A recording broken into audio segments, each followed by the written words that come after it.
Fitzpatrick takes the snap, drops back, lobs it back right corner. Decker! He's got it! Touchdown!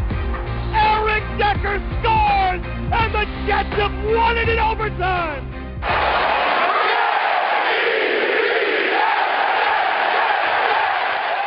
This is the Jet Take with Ben Blessington and Kyle Fahey.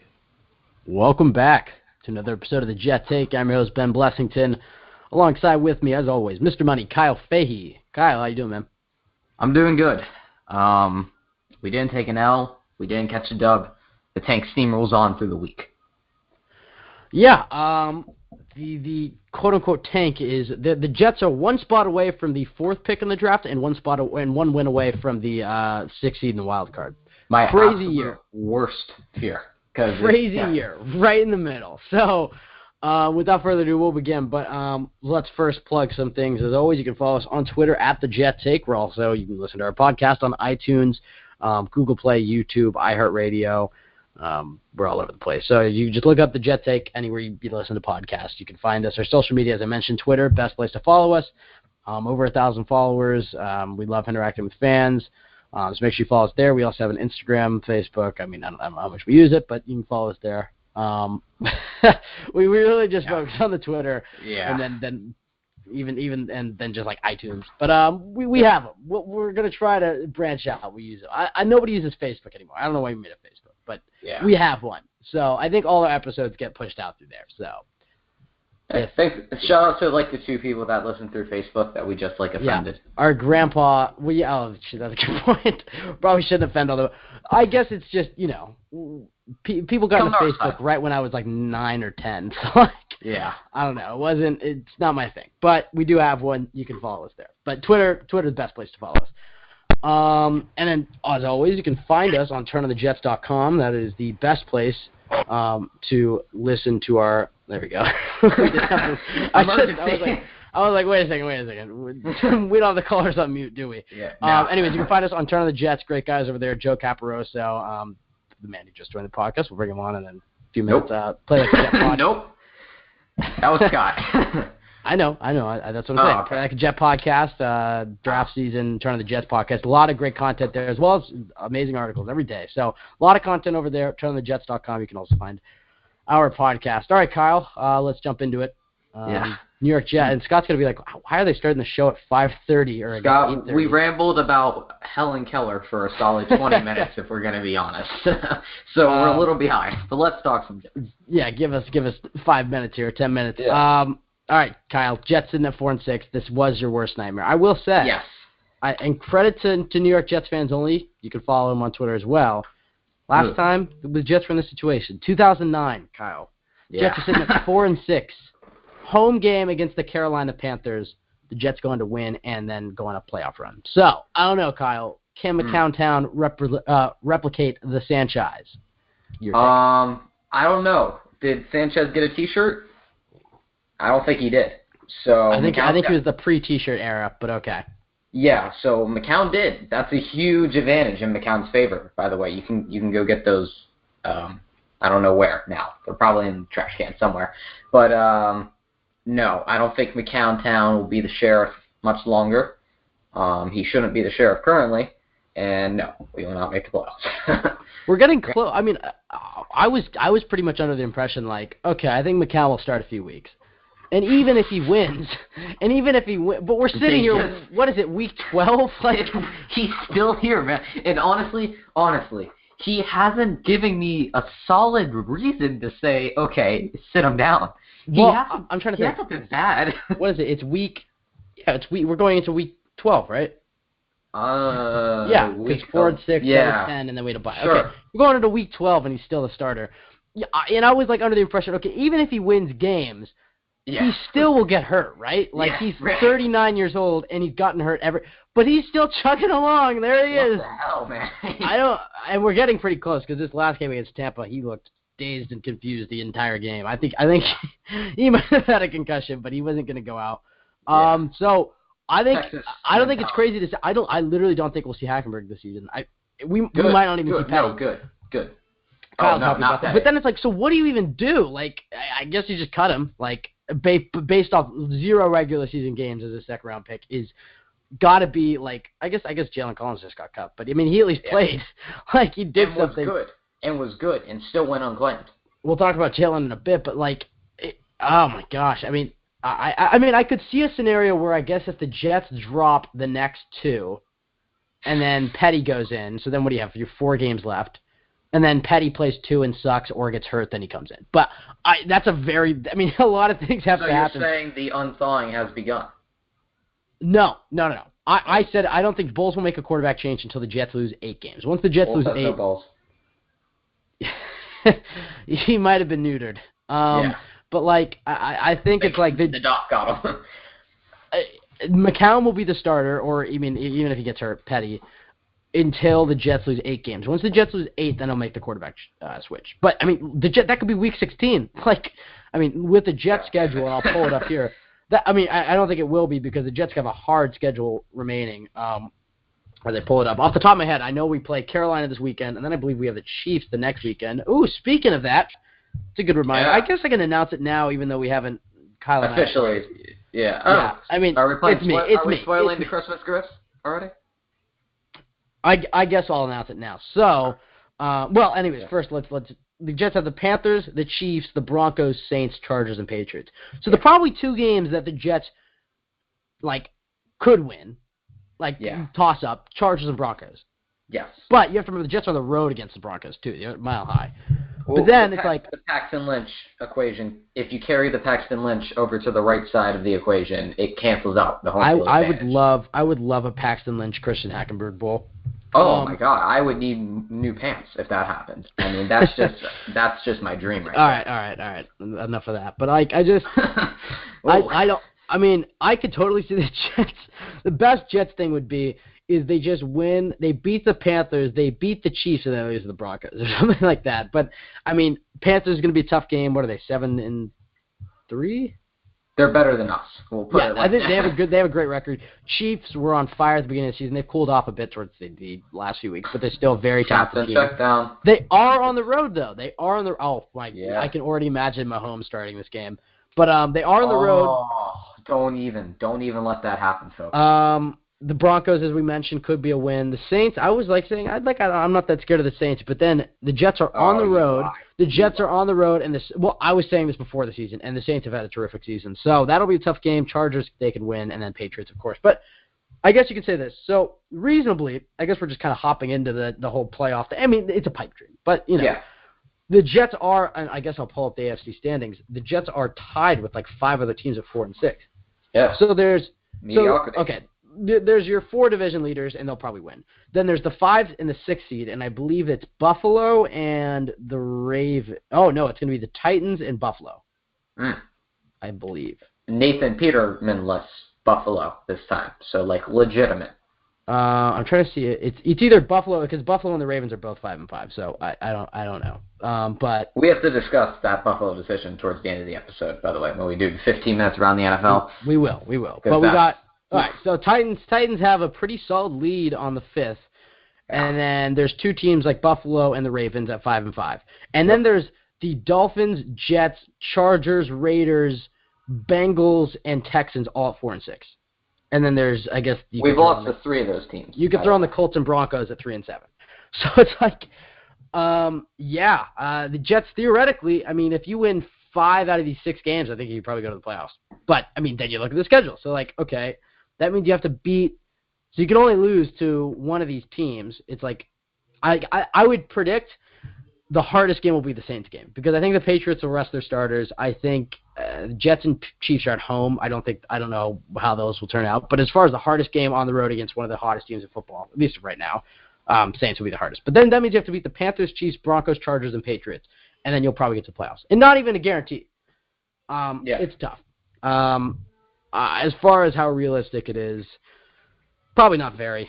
I mean, unless I don't even know. I can't even think. Okay, here's you better wish upon a pretty big star if you want it to happen, folks. No, I would say that McCown needs to get hurt and Petty needs to come in, and then Petty needs to. Petty, because we already know what McCown is. McCown's not fooling anybody. then Petty needs to come in and be like he was in that Giants preseason game for like 3 touchdowns. But that's take him out of the grave. Like, just put him in a grave 3 days later, bring him back out, and let's just go to the playoffs. Because that's what. Yeah. So, Kyle, looking at these final 6 games, I mean, how do you see the Jets finishing? Because your prediction at the beginning there was like 2-14, 1-15. So Jets are 4-6 right now. They got 6 games left. Where do you see them finishing? Well, and wait, can I? Sorry, I know I just asked you a question, and I'm going to answer it, or I'm not going to answer it. But I will say, for the season, I was like, they're going to be better than they were last year, 6-10 to 8-8, and I don't know, kind of looking like it's going to happen. I shouldn't be happy because it's like the worst case scenario, I guess. But, but probably. Well, I mean, I don't know. We'll talk about that in a second when we get Scott on the air, because Scott can be the middleman. But continue, Kyle. The official prediction for me was in between 2 and 3 wins, just give or take on how the team performed a certain week, because we always find a way to beat some good team somehow, some way. Who was that this year? I guess the Jaguars. Like they turned out to be a good team.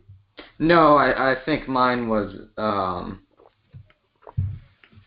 think the Patriots like week 17, but I actually don't even see that now. But I'll just stick to the 2 to 3 wins as my prediction. So I'm 1 off. And I think I'm going to stay 1 off for the rest of the year. Gonna lose out. Yeah. And it's not going to be pretty, folks. You're going to lose to the Chargers at home Christmas Eve, really? Yeah, pretty easily, too.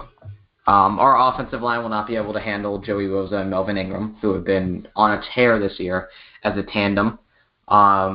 Phillip Rivers, he's not playing the best football of his career, but he's still a top 15 quarterback in the NFL. He can get the job done.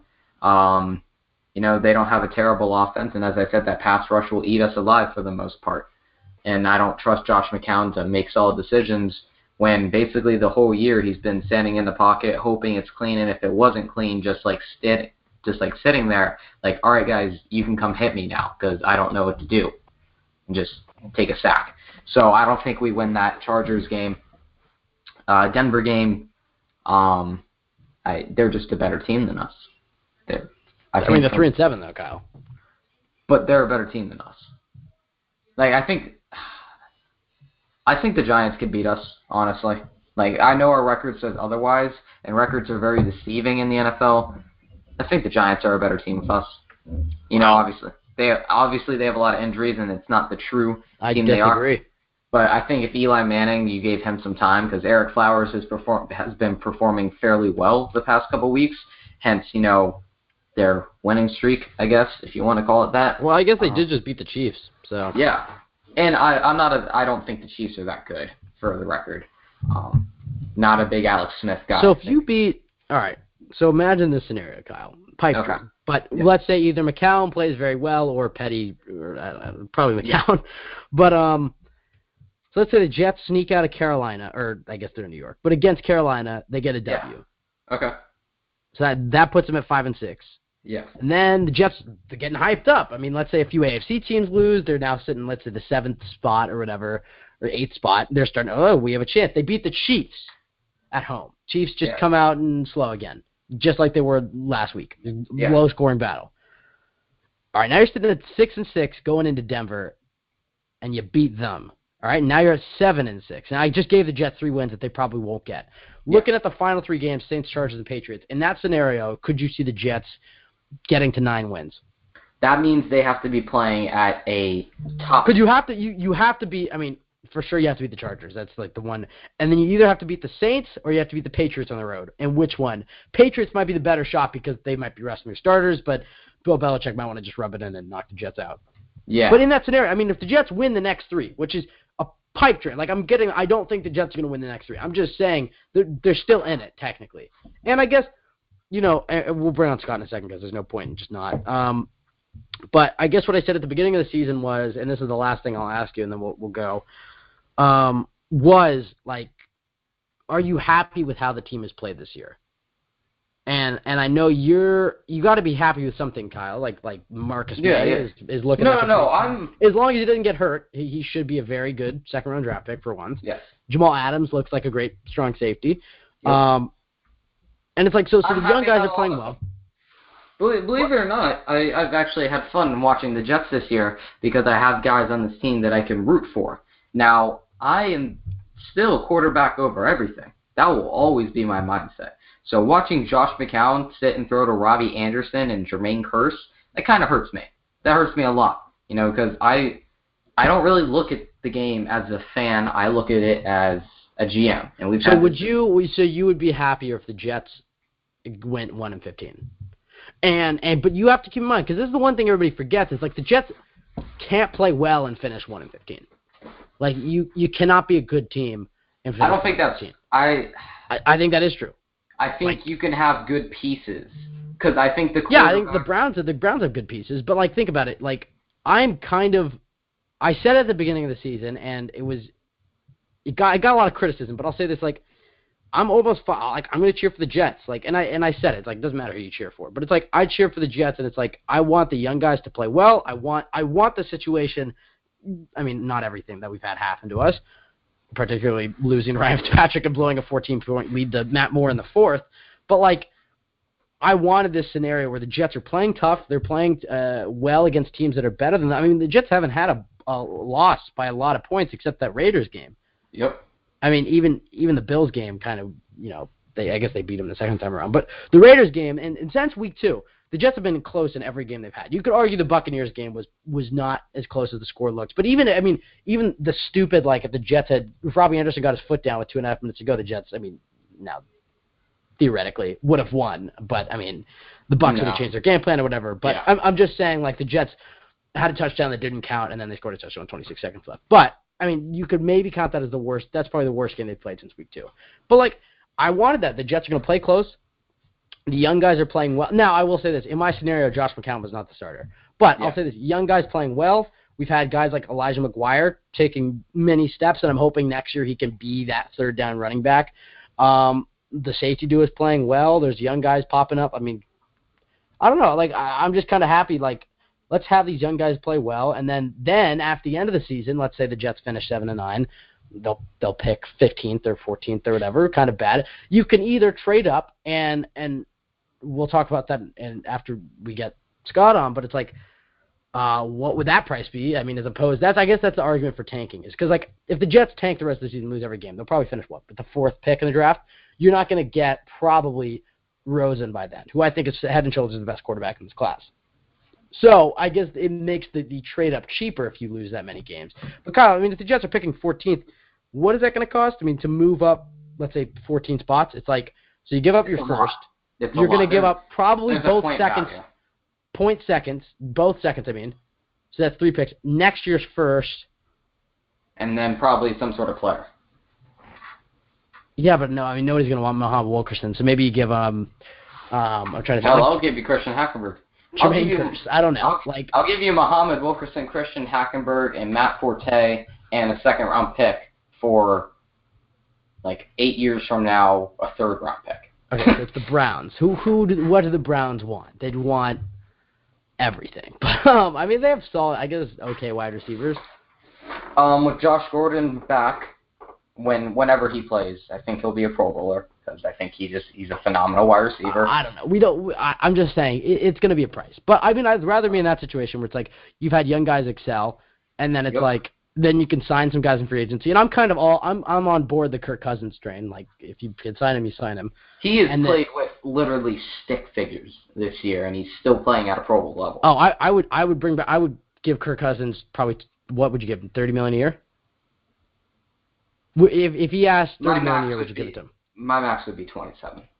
27. Okay. I'd give him $27 million. I'm almost at the point. It's like, just have a lot of cap space. Cut Muhammad Wilkerson, bring in Kirk Cousins, and then you're picking 15th in the draft. You fill out the roster. You go maybe add a few other pieces, and then you're looking at a starting lineup next year of Kirk Cousins. Your running back is probably somebody you drafted, but you also have Bilal Powell. So you're gonna have Bilal Powell, Elijah McGuire, and then a rookie, probably, or somebody bring in, but probably a rookie, probably like a 2nd-round pick or something. Then your wide receivers, you have Quincy Enunwa back from injury. You have Robbie Anderson. You probably also have Jermaine Kearse. He'll probably stick around.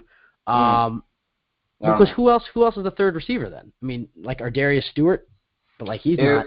It would be Quincy. Jermaine Kearse, Robbie, Jeremy Curley, Ardarius Stewart, Chad Hansen. You're gonna keep Jeremy Curley over what's his face? You're gonna keep Jeremy Curley over Jermaine Kearse? No, I mean, said Jermaine maybe Kearse. keep. Oh, okay. Maybe we'll keep all four. I don't know. You have a solid wide receiver, at least a receiver core you could win with. You Yes. work on the offensive line. Austin Seferian-Jenkins is a terrific tight end this year. Like, that's an offense you can win, and that's green glasses. But it's at least like, if you bring in, I don't know, if you bring in Kirk Cousins, you do it. Bring in Allen Robinson on the cheap, recovering from an ACL injury. Well, then you're getting rid of Kearse. You could probably still keep Curley though, but then you probably get rid of Kearse. I don't know. I'm just saying, like, I don't know. We're getting a little off topic here, but point is, I'm going to cheer for the Jets no matter what. And we'll see. We'll bring on Scott right now. We could talk about 2018 and whatever. I mean, we literally, I don't even think we have. It's the cornucopia episode. We're literally going to talk about anything random. We're on the bye week. Thanksgiving is tomorrow, at least. Yeah, and we already. I mean, like, literally, our last week's episode covered everything we would want to. I mean, we'll preview, but like, let's just get a ramble here. All right. Without further ado, let's bring him on. From the Play Like a Jet podcast. Please welcome Scott Mason to the show. Scott, how you doing, man? What's up, fellas? How's everything going? Happy Thanksgiving, first of all. Oh, happy Thanksgiving to you too. Happy Thanksgiving, Scott. It's crazy. We're all in different places, and none of us is actually in New York, right? I'm in the DMV area. Ben, you're in Oregon, and Kyle, you're in warm Florida right now. So it's a multi-state show right now, huh? Wait, Scott, where are you right now? DMV. I'm in the DMV area, in the that's what we call D.C., Maryland, Virginia. Yeah, no. All right. I like it. Kyle jumping on me. Yeah, I'm a West Coaster. There's three of us TOJ people here. Me, Mr. Joe Malfa, and of course Dalvin Nasario. Yeah. He'll be on Capitol Hill soon enough. And to clarify, it's a bit nippy here. It's like 75 today. So wow. Poor you. Yeah. Geez, Kyle. Have to break out the windbreaker. Kyle, have you ever seen snow in your life? No, it has only snowed in the state of Florida once, Jacksonville, in like 1995. Well, I didn't know if you've ever been somewhere where it snowed. You've never seen snow? Nope. Wow, that's impressive. Yeah, I mean, there are a couple of clubs in Florida where you can probably find snow, but not the type you're talking about. All right, Scott, let's talk about it. I think I already know your answer, but I'm going to ask it anyways, and that's a great way to open up a question. How realistic are the Jets' playoff chances in your mind? I mean, more realistic than you would normally think, just because of how terrible the AFC is right now. That's not really an endorsement. I think the Jets more than likely, and Kyle and I, we talked about this on the post-game podcast on Sunday. We did a special edition bye-week version. I was going to ask that. Post-game podcast, no game. Well, yeah, it was kind of one of those bye-week edition special shows because we wanted to make sure that everybody has. Our goal is, Ben, Kyle and I, to give I've still yet to hold on. I've still yet to receive an invite to that show, by the way. That's because I'm running the. You got to talk to Kyle. He keeps blocking your appearance. Scott, stick up for yourself. Don't let this 16-year-old doughy bully beat you up. Well, it's more, Ben, and to be honest with you, it's more a matter of that I just don't want to listen to him complain for an hour, so I'm just like, whatever I don't care. Yeah. You know, that's more or less what it is. It's like a marriage, Ben. Come on. Well, I mean, speaking of which, it's been a while since I checked in on you guys. How's the marriage going? Everything okay? We bonded over Helen Keller earlier, so that's progress. Oh, boy. I didn't hear that, and I probably shouldn't even ask what that was about, but okay. No, it was off air. And can we pose the question on here, Ben? No. No? It wasn't bad. It was just it's not related to the Jets. It's a cornucopia. All right. I'm just letting Kyle run over me. I'm too tired. I'm sick, so I feel bad. I'm just gonna let him. Ben, by the way, you know I love you. So any time you want to come on, I'm fine with it. But you gotta talk to your wife or husband or whichever it is there and figure that out. We're both the husband in this relationship, Scott. I don't know if you. All right. Well, okay, Scott. If it's a number, you just DM it to me, and I'll just call in mid-show or something. You know what? What I'll do is I'll give you an assumed name. I'll give you an assumed name, and you can use like a fake voice, and we'll do it that way. All right, I got it. Ben's definitely gonna do his Joker voice. I already know what he's gonna do. But anyway, this is somebody named Wen Wessington. How's it going, Wen? Yeah, that's no, can't make that joke. Okay, so the question I had with Helen Keller was, no, Kyle. Let's talk to the Jets. I can equate this to Ryan Fitzpatrick. Is it that Helen Keller would be the best quarterback the Jets have had in 10 years? I wish it was that, Scott. No. I wish it was related somehow tied to the Jets. Yeah, we were just talking, and she came up in a conversation, and we were just like, we both came to conclusion. I wonder who brought her up. It was me. It was definitely me. Shocking that it would be you, Kyle, that would bring that up. I always bring the obscure references, but we were both like, how the hell did she do anything? She was deaf and blind. How does that work? Have you guys not seen Miracle Worker? No. Clearly no. not, Scott. Clearly okay. not. Clearly, well, I recommend ignorant people in this podcast have not seen that. We just offended so many blind people that listen to I recommend watching Miracle Worker. It tells the story of Annie Sullivan, who's the one that worked with Helen Keller, and you'll find out all the details. Yeah, I brought up her. I thought her name was Anne Sullivan. No, okay. you brought up Anne Frank. You idiot. He was like, I said Anne Sullivan. I don't think Anne Frank is the one that was helping Helen Keller, but that's a whole other issue. No, that wasn't the thing. I did bring up Anne Sullivan though. Anyways, let's bring it back to the Jets. See what he does. Kyle is just a freight train of just craziness. I don't even know what to even call him. And then I'll run you on my truck. God. All right, Scott, let's... Believe me, I know. I host the show with him, too, Ben. Trust me, I get That's it. a good point. We are the only people that would understand it, and I guess the listeners. Scott, let's talk about... we've kind of already covered everything there is to be covered about this team. I mean, I guess the last thing we'll ask, and then we can just kind of go off onto other Jets 2018 fun pipe dream topics. Always fun. It's my favorite thing to do as a Jets podcaster is just talk about things that will never happen. Let's just talk about us getting Rosen, or maybe Saquon Barkley in the first round, and then Lamar Jackson in the second if he falls. Or let's just talk about pipe dreams. But no, last thing, how happy are you with how this team has played this year? Mixed bag, I guess. Kyle and I talked a lot about this on Sunday because we were talking about patterns that we've noticed throughout the season. I'm happy with Austin Seferian-Jenkins, and I think that he's reversed the Jet Take curse once and for all. Yeah. So you guys should pat yourselves on the back for that. Baby. Let's go. Hey, Lozo returns next year too, so we might... he had his charges dropped, so that's... Yeah, there you go. That's a step in the right direction. Yeah. Credit the podcast in the court of law. There you go. All right, well, we're rolling. All right, keep going. There you go. But, I mean, so I think he's been really good, and that's why I think, and you talked about this earlier, the Jalen Collins thing, if that does end up happening, I have no idea if it's even a thought in Mike McCagnon's mind, but that might be another situation of a buy low candidate where you just say, okay, bring him in, and if he works out, great. If he doesn't, who cares? You didn't invest anything. That was kind of the mentality, I think, with ASJ last year. And strangely enough, for all the crap we want to say about Brandon Marshall and what a pain in the ass he could be at times, he's, from what I understand, a large part of the reason why the Jets decided to make the move to get Austin Seferian-Jenkins. So if nothing else, I guess Jets fans owe Brandon Marshall a debt of gratitude for that.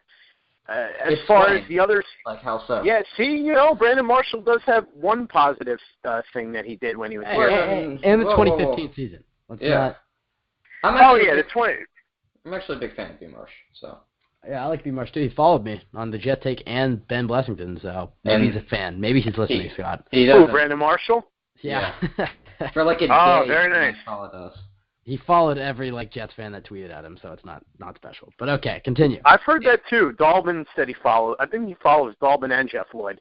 It's like when Time named sexiest person alive, and it was everybody in 2007. That's like kind of the equation here. That happened? Yeah. It's on my resume, so.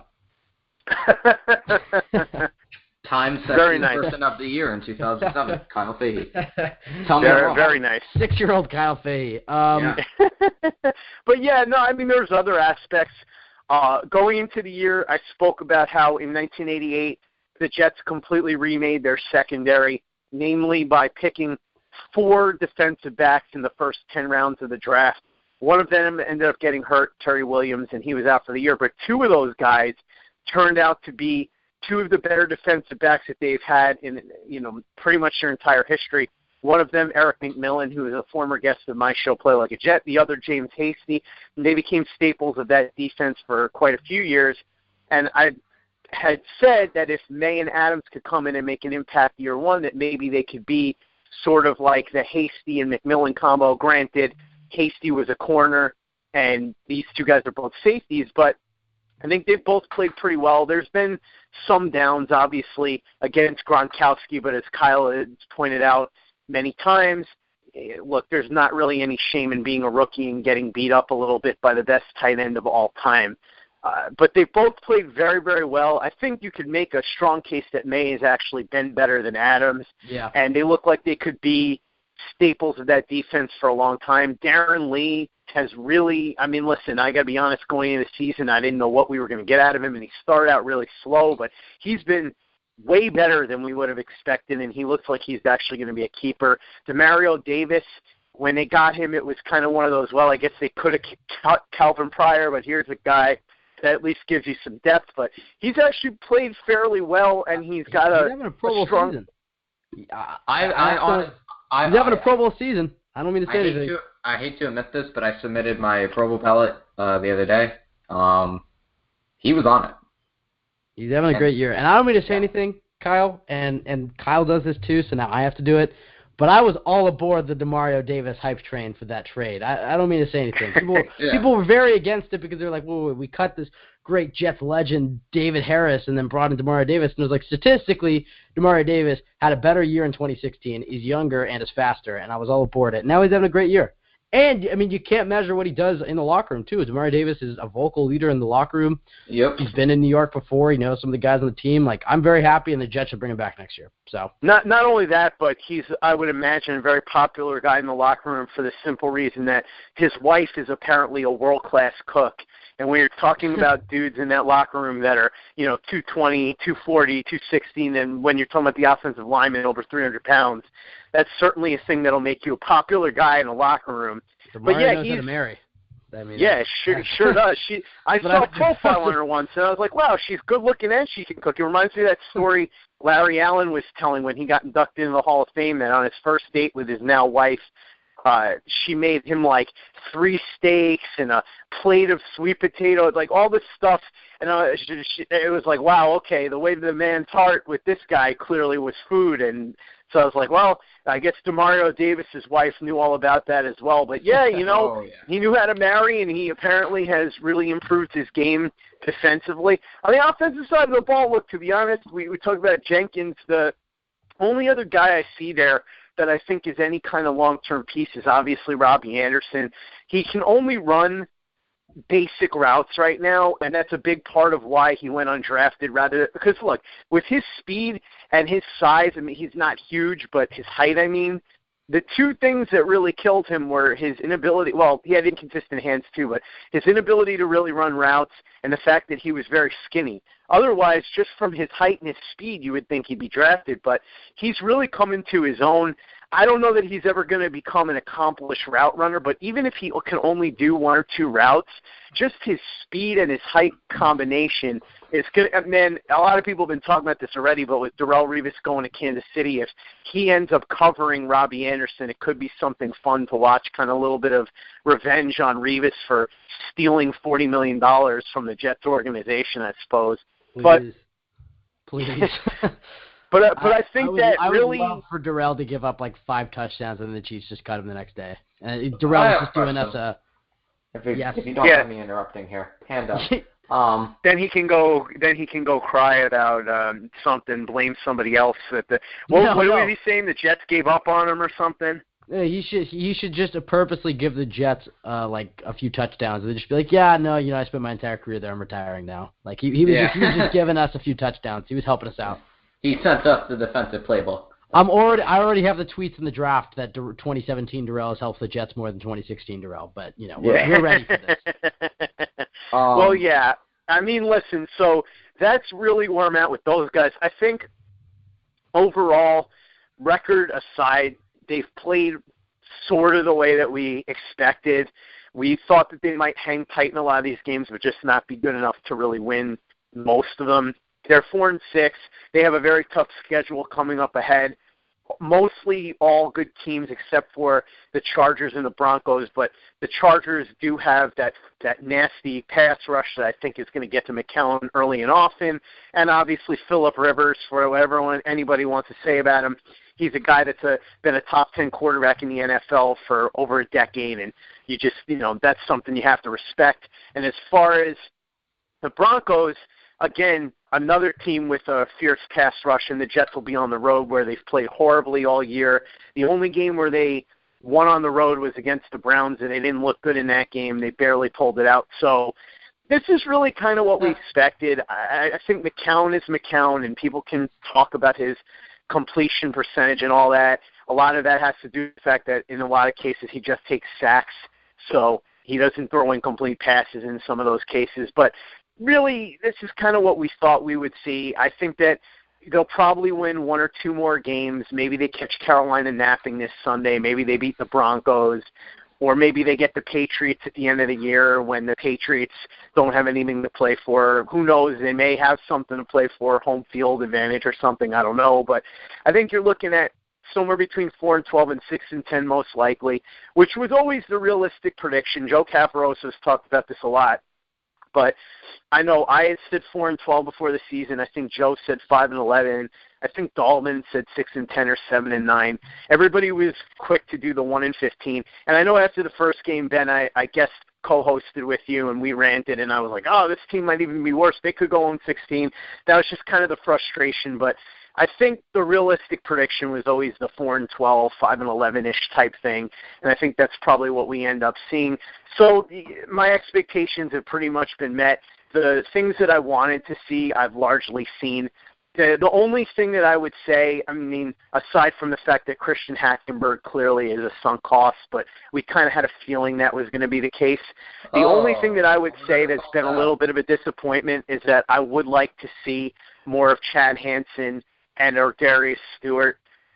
I don't know what's going to go on with that, but that would be nice to see. I think other than that, Justin Burst, I guess, has been a bit of a disappointment. But the key guys that you wanted to see start to play better other than Hackenberg have played better. Shell has been a little inconsistent, but largely has looked like a keeper on the offensive line. They'll have to make some adjustments there. I don't know if your boy Beachum is going to be around for the long haul or not, but I think overall, like you said, Ben, 2018 will be fun. I don't know what they're going to do at quarterback. I live in the DMV area. I can tell you, and I've been telling Joe Caparosa this a lot too, I don't know where Kirk Cousins is going to end up. And sure, he'll probably re-sign here, and then I'll look like an idiot. But just based on the vibe that I get here, the conversations that go on, and the information that I've gotten, I would be fairly surprised if he stays with the Redskins just based on the bad blood there is between and management and ownership. I guess money can heal all wounds, but if he's on the open market and pretty much anybody can pay him, I just have a hard time believing that he's going to end up staying with the Redskins. I will say this, guys. With Cousins, it's interesting because it's kind of that weird dilemma. You could make a move to go up and get Rosen or Darnold if either one of them comes out. You could sit where you are and maybe see about Baker Mayfield or Lamar Jackson or whoever else. And those guys are, who knows? They could be great. You could be looking at a top 5 or top 10 quarterback, or you could be looking at another Mark Sanchez situation, right? But if you get Kirk Cousins, look, he's never going to be Tom Brady or, Phillip Rivers or something like that. He's just outside of that bubble. He's probably around number 12 or something in that range. But you're getting a proven commodity and a guy that's shown you that he can play at a pretty high level in the NFL in his prime at 29 years old. I'll tell you, as far as I can remember, he will be the best quarterback to ever hit free agency in his prime. So it's not as easy to call. I mean, like you said, $30 million. It's a tough thing, but really, quite frankly, if the Jets don't pay him, somebody's going to for a reason. 29-year-old quarterback that can throw for 5,000 yards. Well, can somebody explain why the Redskins would let him go? Like, I still don't think he's going to hit the open market. I do not see. I don't think he's going to accept the franchise tag this year because he'll make more money on the open market long term. Wait, you don't have? Don't you have to accept the franchise tag? Isn't that? Yes, you do. Yeah, you do. But he can't. But it doesn't. Again, right? No, but this would be like the third year in a row, right? Doesn't the player have the option in the third year? Yeah, but here's the thing, guys, and this is why I don't think the franchise tag will go on him. If they franchise tag him for the third year in a row, they'll have to pay him $35 million, and I don't think that's going to happen because that's an insane portion of your salary cap. Yeah, why wouldn't you just pay him for a 5-year contract for $30 million or whatever he's going to make in the open market? What happened is they messed up. The Redskins messed up twice, so they had two opportunities to sign this guy long term. So 2 years ago, or 3 years ago, I should say, he had a really good year, and they had the opportunity to lock him up, but they wanted him to prove it. So he went out and he had another really good year. And then they said, all right, well, we're going to try and work something out, but then they said, oh, we don't think you're worth this or that, and there was stuff being leaked to the press about Cousins that a lot of it turned out to be kind of fallacious. So then there was all that talk about Cousins telling them that he wanted to leave and go reunite with Shanahan, and now obviously – barring Jimmy Garoppolo just being a complete disaster, you would imagine that the 49ers are eliminated. He's supposedly not. Jimmy Garoppolo is not supposed to see the field this year. That's what they just said. C.J. Beathard's going to start. C.J. Beathard knows the offense. I suspect that at some point Jimmy G will play this year, but either way, I would imagine that they didn't trade a second-round pick for Garoppolo for him to not start at the very least next season. But I think that Cousins will be in play for a lot of teams. I think the Jaguars are an interesting situation because they're a team that could be a quarterback away from being a legitimate contender with the defense that they built there and the running game with Leonard Fournette. I think there are other teams that, if you think about it, possibly Cincinnati if they decide to part ways with Andy Dalton. You've got Arizona out there. Very possible that Andy Dalton is on the market this year. But if the Jets get rid of Mo Wilkerson, you got to think, and the whole being in New York might help, but I guess he's in Washington. But it's like, the Jets have the second most cap space according to this. This is a spot track. Yeah, that's pretty reliable, right? Yeah, they're pretty reliable. They're behind Indianapolis, but then if you get rid of Mo, you have the top cap space. The Jets should have the most. But Washington's fourth on this list, so it's like, why? I don't know. I don't understand. Listen, it's not so much that I think they want to let Cousins go. It's that I think at this point, if they don't franchise him for $35 million, which I think is not going to happen, he then becomes a guy that can get that money from several other teams. And once the Redskins don't have that exclusive advantage anymore, being that there was all this bad blood, and now also there's stuff going on here too as far as people are starting to point the finger at him because they're asking him questions and he's saying, look, I'm doing the best I can. I'm playing my best football. And essentially saying, I don't know what you want me to do. And they're taking that as, oh, Kirk's selfish or he's this or he's that. I don't see it that way. I think that's the media here trying to create a story. But, again, look, it's possible he stays here. But I think once you remove that advantage from the Redskins and he's open for business anywhere, I just think with all the bad blood that's happened, it opens up the possibility for the Jets, the Jaguars, the Bengals, the Cardinals, because Carson Palmer will probably retire, and several other teams. So it's interesting. Sorry to cut you up, but I think we got to just cheer for the Redskins to lose because if the Redskins, we got to cheer for Seattle to lose. Yes, for the second round pick, but that's a completely different point. If the Redskins keep losing, you look at the difference between the 2015 Jets and the 2016 Jets, and one year was amazing locker room chemistry, and the other was horrible. It's like losing breeds anger and bad blood, and it's just like I think if they lose enough games, Kirk, you're right, Kirk might not even accept any sort of deal from Washington. But it's like, okay, so he's going to come to the Jets, who will probably be like on maybe 7-9. No. Might be 6-10. Look, it all comes down to salesmanship and what they do in the off season too. Listen, the parallel I'll make here. You're right. The cup they got to use the frosted cupcake. By the way, I had a funny story for you guys. in a second. Not along the lines of food, it made me think of something with the Jets. I'll get back to it in a second. Just remind me. But the thing with Cousins is that I think if he gets out in the open market and you're the Jets, look, if you're aggressive and you have a good sales plan for him, look, the parallel I'll use is back in 1996, Neil O'Donnell was in a Super Bowl with the Steelers, and he was a free agent, and the Steelers really wanted to keep him, and he went to the Jets for a little bit extra money, even though the Steelers were a Super Bowl contender at the time. And a lot of it had to do with he was from the area, and they really sold him because they went out and spent a lot of money on a lot of other pieces, and they sold him on the idea that he could be quarterback of a New York team that could really be on the rise. Maybe they could convince Cousins, like, hey, you come here, your face is on the billboards. If you make a winner out of the Jets, you'll be a god here in New York. I don't know. There's a lot of plus, like you said, they have $1 zillion in cap space, and they'll have some draft picks. They could say to him, look, Kirk, you sign here. We'll use our number 1 draft pick on Connor Williams to help shore up the offensive line to protect you. We'll go out. We'll spend money on Allen Robinson and give you an extra receiver so that you don't – look, it's hilarious what's going on with the Redskins now. I mean, they let their top 2 receivers go, and Terrell Pryor's such a jerk that the Redskins were trying to get rid of him halfway through the year. It's funny because it was like, oh, why did the Browns let this guy go? He's 6'5", and he's got all this talent. Then you hear the stories about how nobody in the locker room liked him and all that. You're like, oh, it sounds like a hit job when a guy leaves, and then now you're hearing the same stuff here in Washington about him. But if you bring Cousins and surround him with weapons, maybe you sell him on that. I don't know. I mean, I think that it's something you really have to consider doing, though, because, again, you're not talking about Alex Smith, who's 34 years old, and even if you were a believer in his abilities, you're like, well, he's 34. Is that really the avenue you want to go down? You got a 29-year-old guy who's in the prime of his career, who's already shown you that he can throw for 5,000 yards several years in a row. That's not a commodity that's easy to get on the open market, right? No, not really.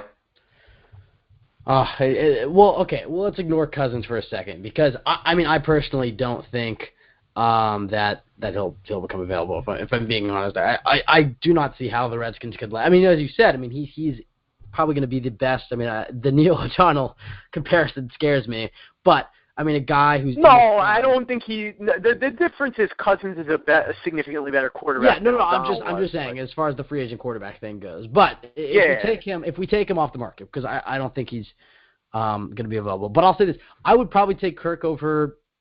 I guess I'll ask you this first. Would you take Kirk over? Let's say the Jets are picking 7th in the draft, and you could trade up to the 1 spot with your 1st and your 2 seconds. Would that get it done? It would probably get it done, right? No, that's not even going to come close. To move up 6 spots, you go, okay, fine. Your 1st 2 seconds in the 1st next year. You gotta look at it wouldn't even come. What you would have to give up on it? 6 points, and you're giving up 4 picks or 6 spots. You would have to probably, in all seriousness, and this is how this goes. You got to remember, it depends on how highly regarded the quarterbacks are at the top, right? So last year you didn't have that, but even so, look at what the Bears gave up to go up 1 spot to pick Trubisky, who's going to be nowhere near as highly regarded as, say, Josh Rosen or Sam Darnold if either one of them enter the draft. We'll see which, if they both do neither one. I don't know. I think Josh Rosen is a much better prospect than Mitch Trubisky, and yeah, you're right. I mean, I think. Well, right. That's my point. So yeah, I agree. I think Josh Rosen's probably the best quarterback to come out since. I'm trying to think who is maybe Luck. I mean, I don't know. I'm just saying. Wentz. Well, maybe okay, yeah. Hindsight. Well, yeah, hindsight. You can say Deshaun Watson or Carson Wentz, but I'm saying as a highly by the T. I think he'll be the number. I would say if you're going that way, I would say probably the best prospect since Jameis Winston and Marcus Mariota a couple of years ago. I knew there was somebody I was missing. Yeah, it'd probably be Jameis because Jameis went number 1. So yeah, exactly. But really, let's say what would it cost to move up? Let's say you're looking at very steep. Well, because I have not to cut you off, Scott, but I have the chart value, like the values for each pick. So, Ben, what spot do you want to move up to, and what spot are you moving from? All right, let's say we're moving up to number 1. Okay, it's worth 3,000 points. Okay, and let's say the Jets are picking. Scott, how do you see the Jets faring these past 6 games, these next 6 games, just really quickly? Let's just go with what you said. Let's say they're picking 7th. Okay. Yeah, that's fair. So the 7th pick is worth 1,500, so exactly half of the first overall pick. All right. So you literally have to have 2 number 7 overall picks just to equal that 1 pick. Okay, but if you give up your first and then you have 2 seconds the same year, so 3 picks the same year and then your first the next year, that should be second round picks are in the 500s. Okay, so that puts value-wise. I mean, how high is? I mean, the Jets' second round pick then would be 39, and then the Seattle one could probably in the 40s, maybe early 50s. Okay, 39. If you want my guess, what I would say you're probably looking at giving up, and again, the price will be a little higher than the traditional chart because of how highly touted the quarterback is. Right. Yeah. I suspect that what it would take to go from number 7 to number 1, and again, this is why I kept telling people, the closer you are to number 1, the better, because it's going to be a steep price. From 7 to 1, I would say you're probably looking at giving up the 7th pick, both of your second rounders, and probably your next year's first and maybe a next year's third. That's probably what you're looking at giving up. That's one more third added to what I just said, but I mean, okay. Right. And maybe another, and maybe even a number 2 next year too. It depends. Yeah. Because remember, but here's the thing. You're going to have a lot of people bidding. You got to remember that. You're going to have a ton of people bidding for that spot. Well, here's the thing. I mean, I'm trying to look it up right now, but I think the Jets are picking. So let's take it off where the Jets are right now. I mean, if the Jets finish and they're right now they're picking 12th. We have the 12th.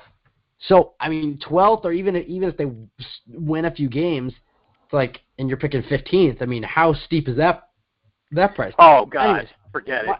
I mean, well, because I think you're giving up probably first, both your seconds, first, second, and then first, probably, right? I mean, and maybe another. Because I think Kyle, can you look up, by the way, while you're at it, can you look up the exact package that the Eagles gave up to go get Wentz? Well, and the RG3 package. Yeah, that's a similar one too. I think here's the argument, right? So if you do all that, you're giving up a ton of picks, but if you really believe in Rosen, then it's worth it, right? Because look at the Eagles, right? Look at the Eagles with Wentz.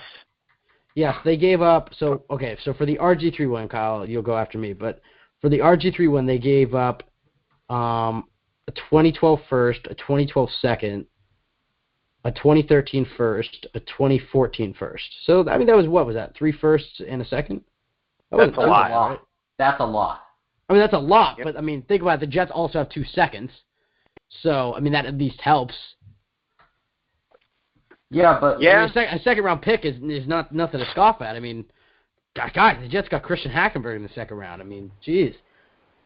Yeah. All-star quarterback right there. No, but I think you can get first 2 seconds. I don't know. But anyways, my point was to this.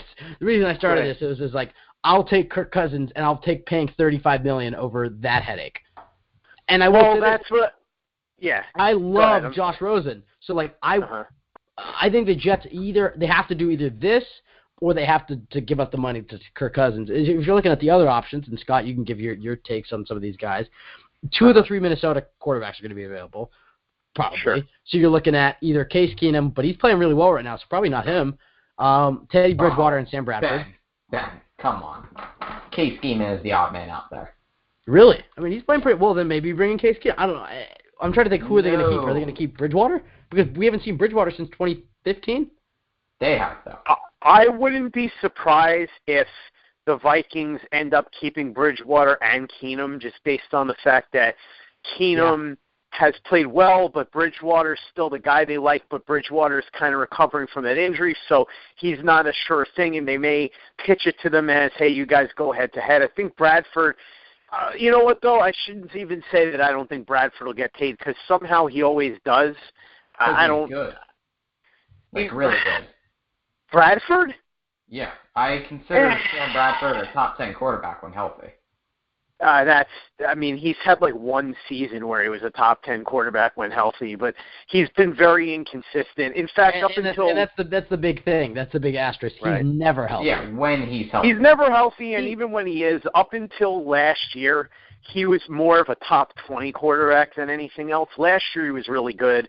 But, yeah, he's never healthy. It's amazing he's only 30 years old when you think about how many injuries he's had already. But I agree with you, Kyle. Ben, the thing is, too, Edward Gorelick, who does a lot of the analytics for TOJ, right? People on Twitter. He was talking about this, and he has an interesting point because he and I and Dalvin were all discussing this, going back and forth about the Cousins thing. If you get Cousins, then like you said, that costs cap space, but then you turn around and you say to yourself, now instead of having to give up all these draft picks, I've got my quarterback, and now I can use these picks and I can build. I've got certain young pieces, but now I can go get a pass rusher, and now I can go get another wide receiver, and you've got all this other cap space to play with. Think about it. Because the Jets have the most cap space. So if you spend $35 million on Kirk Cousins, that's probably two pretty solid players out there. You don't really have to do that much in free agency. You can kind of you can get Kirk Cousins and then just kind of have the free agency the Jets had this year. Just pick up a few pieces to fill some holes, and then you build through the draft. You have 2 second-round picks, you have a first-round pick. The Jets would be in a much better place if they add Kirk Cousins, because you also have to remember Quincy Nunez comes back too, so that's another big-time player. If he continues to grow at the rate he was last year, you have to hope he does. If he just kind of isn't anything, then that's going to be a disappointment. But if he's what he was last year and hopefully takes the next step, the Jets can actually do something. I would shove over money for Kirk Cousins. I have no problem. And also to add, you mentioned the pass rusher. If we ended up with like the 11th pick, I would consider trading up for Bradley Chubb, because now you could. If you had Cousins, you could. Yeah, right now, he's going to be my number 1 prospect in this draft. He is the best pass rusher. Connor Rogers loves him. I like him too, but I'm not trading up for anybody besides a quarterback. I think draft capital is way too important that I'm sorry, I know Chubb is going to be great, but it's like, I don't care. I'll keep my 2 seconds and my first, and unless you're moving up 2 spots and you're giving up a 4th or something, then I'd probably do it. But it's like there's only 2 positions that I think it's worth surrendering real draft capital to get. One of them is quarterback, obviously, and the other is pass rusher, and I'm going to tell you why. It's funny because I know I've mentioned the book before, but you guys really should read it. Collision Low Crossers. Nicholas Dawidoff spoke about the 2011 Jets. He talks a lot about the premium put on pass rushers and how the Jets have tried hard to get a real – it's been since John Abraham was traded in 2006 that they've had a real home run type of pass rusher. But the reason that those guys are valued, especially in today's NFL, is that – I don't know if you know this, but it's a crazy stat. On drives when a team suffers a sack, they only score 8% of the time, which is insane. You wouldn't think that would be the case, but it's because when a guy gets sacked, it's essentially the same as getting like a holding penalty or something. It'll drive you 10 yards back, and then it just becomes a huge handicap. A guy like Von Miller or Khalil Mack or somebody like that, they're such a valuable commodity, and they're so – you notice big-time pass rushers in their prime are the only other position other than big-time quarterbacks that just never hit the open market. Yeah. Yep. So I'm with you on that, Kyle. I would consider the move, and like I said, if you have Cousins, it makes it a lot easier because, Ben, like you said, now you got Cousins, you don't have to worry about the quarterback thing. You can go out and you could say, hey, if I get this premium pass rusher, now it can create havoc on the other side of the ball. It's something to think about. I think some of the other options, I know, Ben, you were about to bring this up. Here's a thought. So let's say the Jets do pick 10th or 11th, right, just for sake of argument. Yeah. What do you think about this? Let's just, whoever you want it to be, let's say it's Baker Mayfield, let's say it's Lamar Jackson, whoever you like, it doesn't really even matter. Do you consider drafting one of those 2 guys who may not be ready to play day one, then you go out and you sign Tyrod Taylor to what would effectively be a 2-year contract? You have to sign Tyrod before the draft. Because Tyrod's going to be right. But I'm saying, so let's say you have Tyrod, okay? If you sign Tyrod, whatever the contract numbers are, 5-6 years, doesn't matter. It's effectively going to be a 2-year deal based on the guarantees, more or less. That's so. sorry. No, go ahead. I'm sorry. Yeah, there are 3 plans here for the Jets. You're either because the Jets, 3 plans if the Jets are picking right where we think they're going to pick. Let's say they're picking 10th or 12th. That's probably where we're going to project them. There's A, B, and C. A is you sign Kirk Cousins or any top court. I mean, the other I guess would be we could ignore some pipe dreams like maybe Andrew Luck becomes available, but I still think he's. If he's available, he's not Andrew Luck. To clarify. Yeah. So I'm with you on that, we'll ignore Kyle. him. We'll ignore him for that. So we'll say plan A, sign Kirk Cousins. If you're picking 10th, just sign Kirk Cousins. You don't have to give up 17 picks. That's your guy. Then you can use your picks. And I mean, you don't even have to have that big of a free agency after that, and you still aren't going to blow your cap space. Yeah. Well, yeah. I mean, you're not going to end up in cap hell, and then you could still have a few more picks. So Cousins, plan A. And I mean, Rosen would be plan A if you're picking 1. But for all 6 and purposes, they're picking 10th. Cousins, plan A. Plan B, easy trade up. And honestly, if the Jets miss out on Cousins, so plan A is down, I would look at it. I mean, if you call Cleveland, because he'll probably have him. I mean, I guess do you hope that the Niners have it then? Because they would be, who's less likely to take the court? Probably the Niners. So I guess you cheer for Cleveland to get 2 wins here. Because I think the Niners are less likely since Beathard had a nice game and they obviously traded a 2nd-round pick for Garoppolo.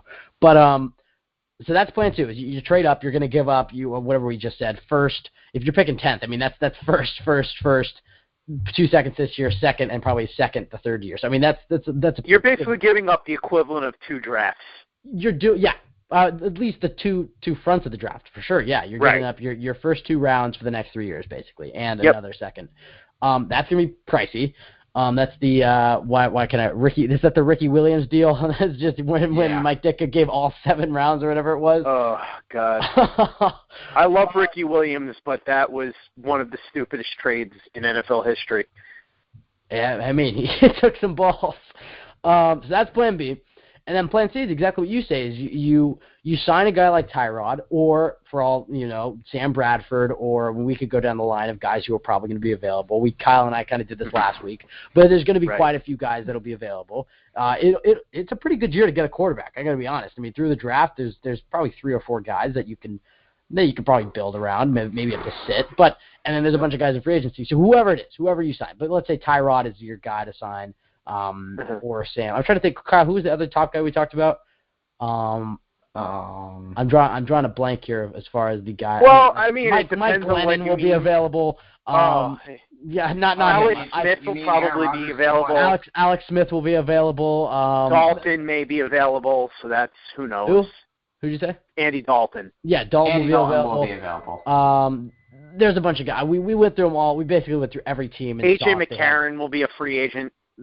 Pass. I'm trying to think of. No, I'm just throwing out names, dude. I'm not advocating signing him. You're right. No, for sure. And then maybe the Niners are like, you know what? We've seen Garoppolo. It was a bad trade. Let him go, and then they'll get, Rose. That's not going to happen. But I'm never saying it. Anyways, so there's going to be an option. But let's say we use Tyrod. So then you sign Tyrod, and then you pick a guy like, maybe you don't pick a guy, but I think that would be the smart thing. You sign Tyrod, and then you pick a guy. Let's say you're picking 12th. You could take Lamar Jackson, and I'm very happy taking Lamar Jackson at 12th. I think people underestimate him as a thrower, and Kyle and I were talking about this before. I mean, it's like you can be a mobile quarterback in the NFL, but you have to be a very good passer as well. I mean, Lamar Jackson. That's not a very courageous, opinion, but Lamar Jackson cannot rely on his triple option and stuff like that. Well, it is a more courageous opinion than you're giving yourself credit for, Ben, because I think a lot of people don't really. Players suck, is what we're trying to say. Okay, yeah. Let me finish the point on him, though. I mean, I think the mold of a quarterback that you think of is changing, and I think it was Joe Caparoso that had this point. I mean, you think about some of the top guys, Deshaun Watson, Carson Wentz, just to name a few, of guys that are starting to change. But you look at it, they're very good throwers of the football as well. So I love Jackson's ability as a runner, and you add that to your offense, that's another thing the defense has to respect. And so that's what makes him such a good prospect, is he can do that, but he's not just that. I think he's a very good thrower of the football as well. He has some work to do, but I mean, I've seen him throw a 70-yard bomb and, pump fake the defender and look off to another guy. I mean, like, he's doing some really good things. He can throw the football very effortlessly. It's, okay, is he going to be able to go under center, drop back, and throw a 10-yard slant? Like, stuff like that. That's the question. I mean, he's got a big arm. We know that. Yeah, I'm saying I think that Tyrod and Lamar, or their play styles will probably go more hand in hand than if you're picking Sam Bradford. So I think Tyrod could teach Lamar some things, but I'd be perfectly fine with that as well. I'm a big Lamar Jackson fan. I think if you can develop into more of what Marcus Mariota is, like Marcus Mariota had a 90-yard touchdown run his rookie year, something crazy. And Lamar Jackson is a better runner than Marcus Mariota. The problem is Mariota's. But I think Mariota was a better passer than Jackson was. I'm not saying better throw, had better physical arm talent. But I'll say this. The other thing is I know I'm talking a lot, but it's like Jackson also protects the football. That's another thing that I guess Tyra does and Marcus Mariota does. He only has 5 interceptions this year. So I mean, it's like I'll say this: if Jackson goes to the combine or whatever and shows off his arm under center and shows that he can throw this ball, I mean, it's like you bring him in, that's a guy who can win. The problem is, and people are worried about his frame, and it's like Rosen has a thinner frame at 6'4", 218. Yeah, that's true, but Ben, I have to push back on you on that a little bit, only because a big difference between Rosen and Jackson in that regard is that Jackson's style of play makes him much more open to punishment, and that's why people are more worried about him than they are about Rosen. Agreed, but I'll say this: has Lamar Jackson been hurt at all? Hurt at all? Look at that voice disappearing. Well, but I mean, he's not facing guys like James Harrison. That's a good point, but I think you look at Deshaun Watson is the exact same frame. I think he's 3 pounds heavier, but they're literally both 6'3", and Lamar Jackson's 212 and Deshaun Watson's 216. So 4 pounds heavier. I mean, Deshaun runs as well. My point is, I mean, you look at Cam Newton, who has the most rushing touchdowns for a quarterback in NFL history.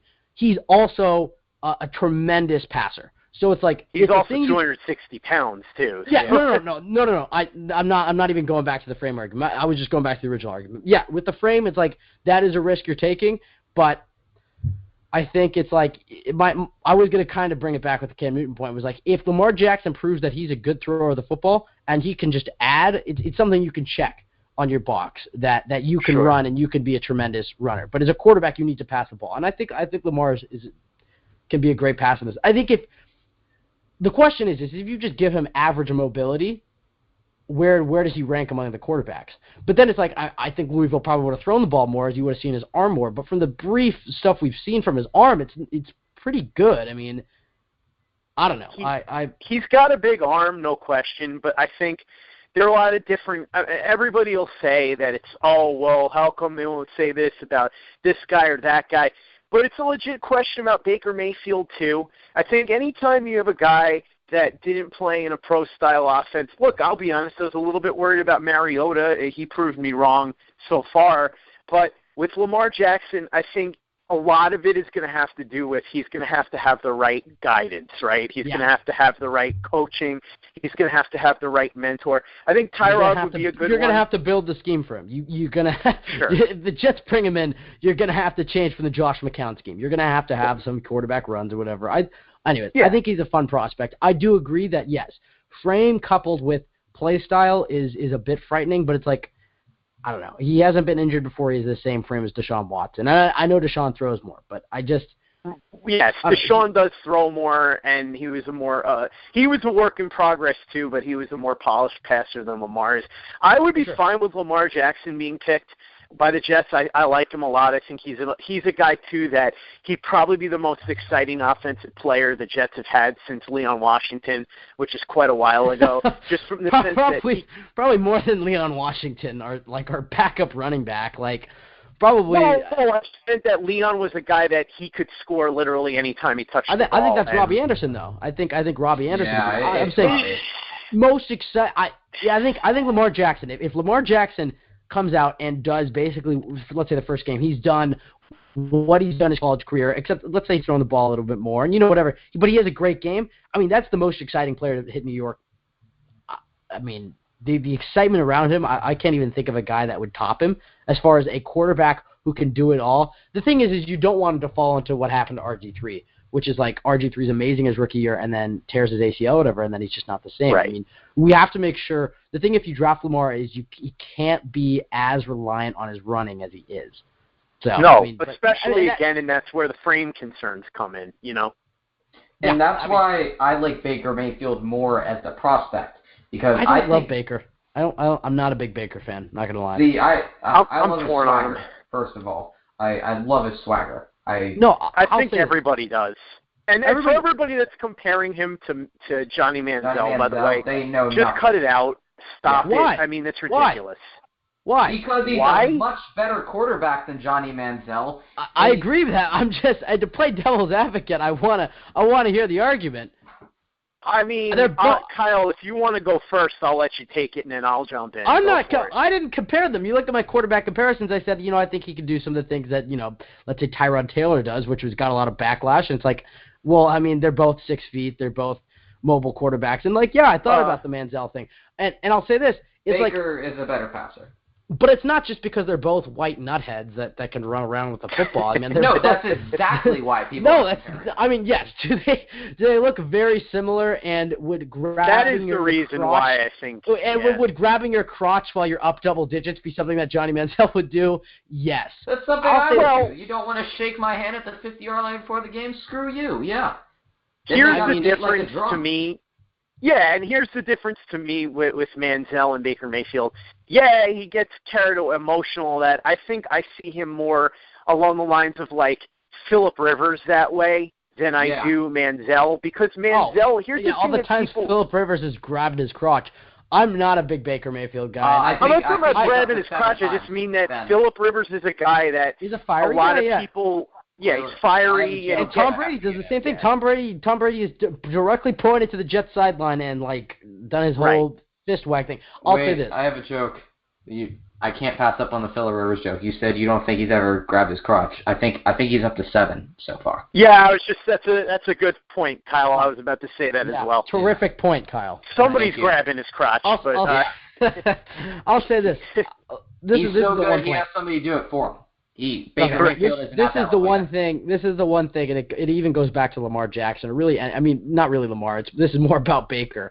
Is you take any quarterback in the NFL, and you give them all Tom Brady or Peyton Manning's brain. They're all terrific quarterbacks. Every quarterback in the NFL is a tremendous athlete. I mean, whether even if they're Josh McCown, every quarterback in this league is good enough to succeed. Josh McCown is low key in shape. He is right. Yeah. He is. I'm saying, my point is that any quarterback in this league can win games purely by their physical body. It comes down to what's between the ears. And how you carry yourself on the field, how you carry yourself off the field, can you read defenses? But every quarterback in this league can throw the ball, 50 yards, 60 yards. Every quarterback can make the – yes, I think that – everybody except Ryan Fitzpatrick. Yeah, Ryan Fitzpatrick, most quarterbacks physically are on the same level. They're superhumans. Yeah. You're not a bad player if you're in the NFL. Even if you're a quote-unquote bad quarterback, you're still a better quarterback than the entire – yeah. Mark Sanchez is a terrific quarterback compared to everybody in 99.9% of the population. It comes down to that brings me back, by the way, before I forget the story I was going to tell you that the food thing made me think of. It was about Sanchez. Gerard Mayo, our friend at Patriots Super Bowl 49, if you know him on Twitter, alerted me to this. Not that guy. Gerard guy Mayo is so full of himself, I don't mean to say anything. That guy was getting on J.J. Watt for being a D-bag while he was donating to the city. Whatever. Anyway, I'm not a big fan of that guy, but anyways, that's fine. But is a douche. Yeah, I mean, it's like the guy's raising $30 million for a team that's been destroyed by a hurricane, and you're roasting him on Twitter. Right. Sorry, Scott. Continue with your Sanchez. I got you, Ben. You're not a fan of him, but anyway.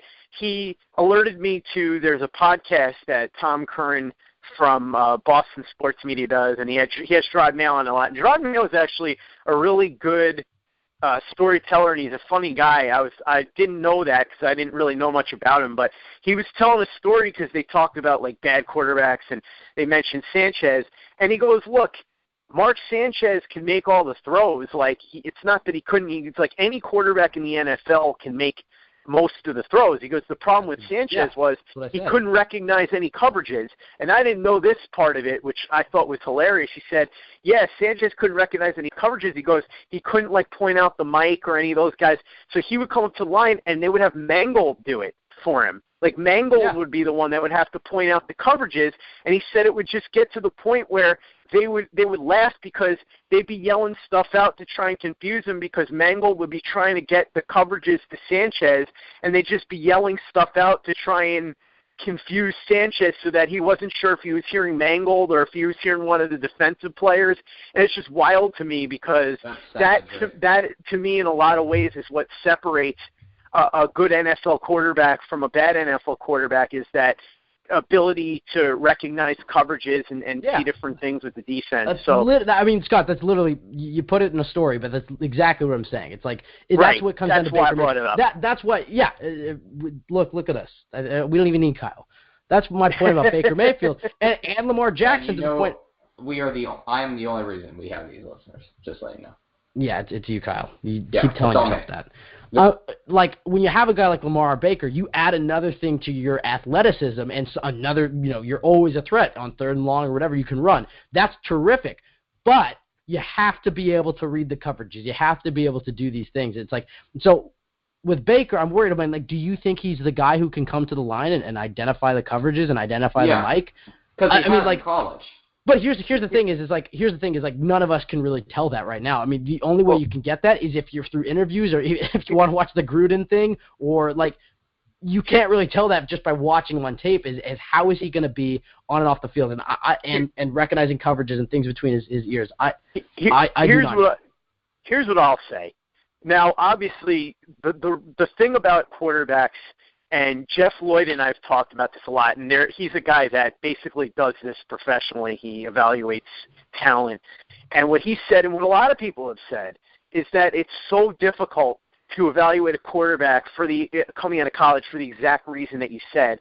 And that's why a guy like Jameis Winston, although now obviously there's other issues, but a guy like Jameis Winston is such a rare commodity because in college at 19 years old, he was able to make these advanced reads that guys that have been in the league for 5-10 years can't make, and that's why when you look at a guy like him, you're like, well, I'm going with Winston because he's shown a skill set that's so hard to find. A lot of these guys, you're kind of banking on their ability to learn how to do that at the NFL level.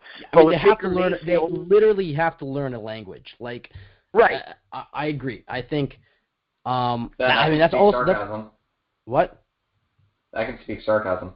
You're terrific. You have a PhD in sarcasm, I believe, Kyle. Didn't you get a PhD in sarcasm? But Scott, you look at it. It's like, do you think Baker Mayfield can do that? And you're right. None of us can really say. But if you're looking at, and is there any correlation to him grabbing his crotch to his maturity to learn a language? Ben, I don't know. Getting tackled by the cops. Have you seen that video? Baker Mayfield getting tackled by the cops? Yeah. Have you seen that video? I know where Kyle's going with this. He doesn't have Lamar Jackson's speed because he couldn't get away from the cops, right? No. The cops actually. No, Kyle's jokes never make that much sense. No, honestly, this video is just hilarious because there are 5 cops surrounding him, and he just tries to take off, and he is staggering drunk. So he's moving in lead. I don't know if I want that guy to be my. His head slams against the concrete so hard, it is hilarious. Let me answer the question that I think Ben asked me about 10 minutes ago. Well, yes. But Scott, I'll say that. That's where the Mariota comparisons, or he wishes. The Manziel comparisons come from. It's like, I don't know. The guy's getting drunkenly tackled by the cops. It was like, is that the guy you want to have the face of your franchise? That's the guy you think can learn? We had literally a sex offender as our franchise for 12 years, and we still worship him to this day, Ben. I think we can take a drunk college kid. There's two things with Mayfield why I don't think he compares to Manziel. I think that he had that one drunken incident, but Manziel is a guy where it was an established pattern over and over again.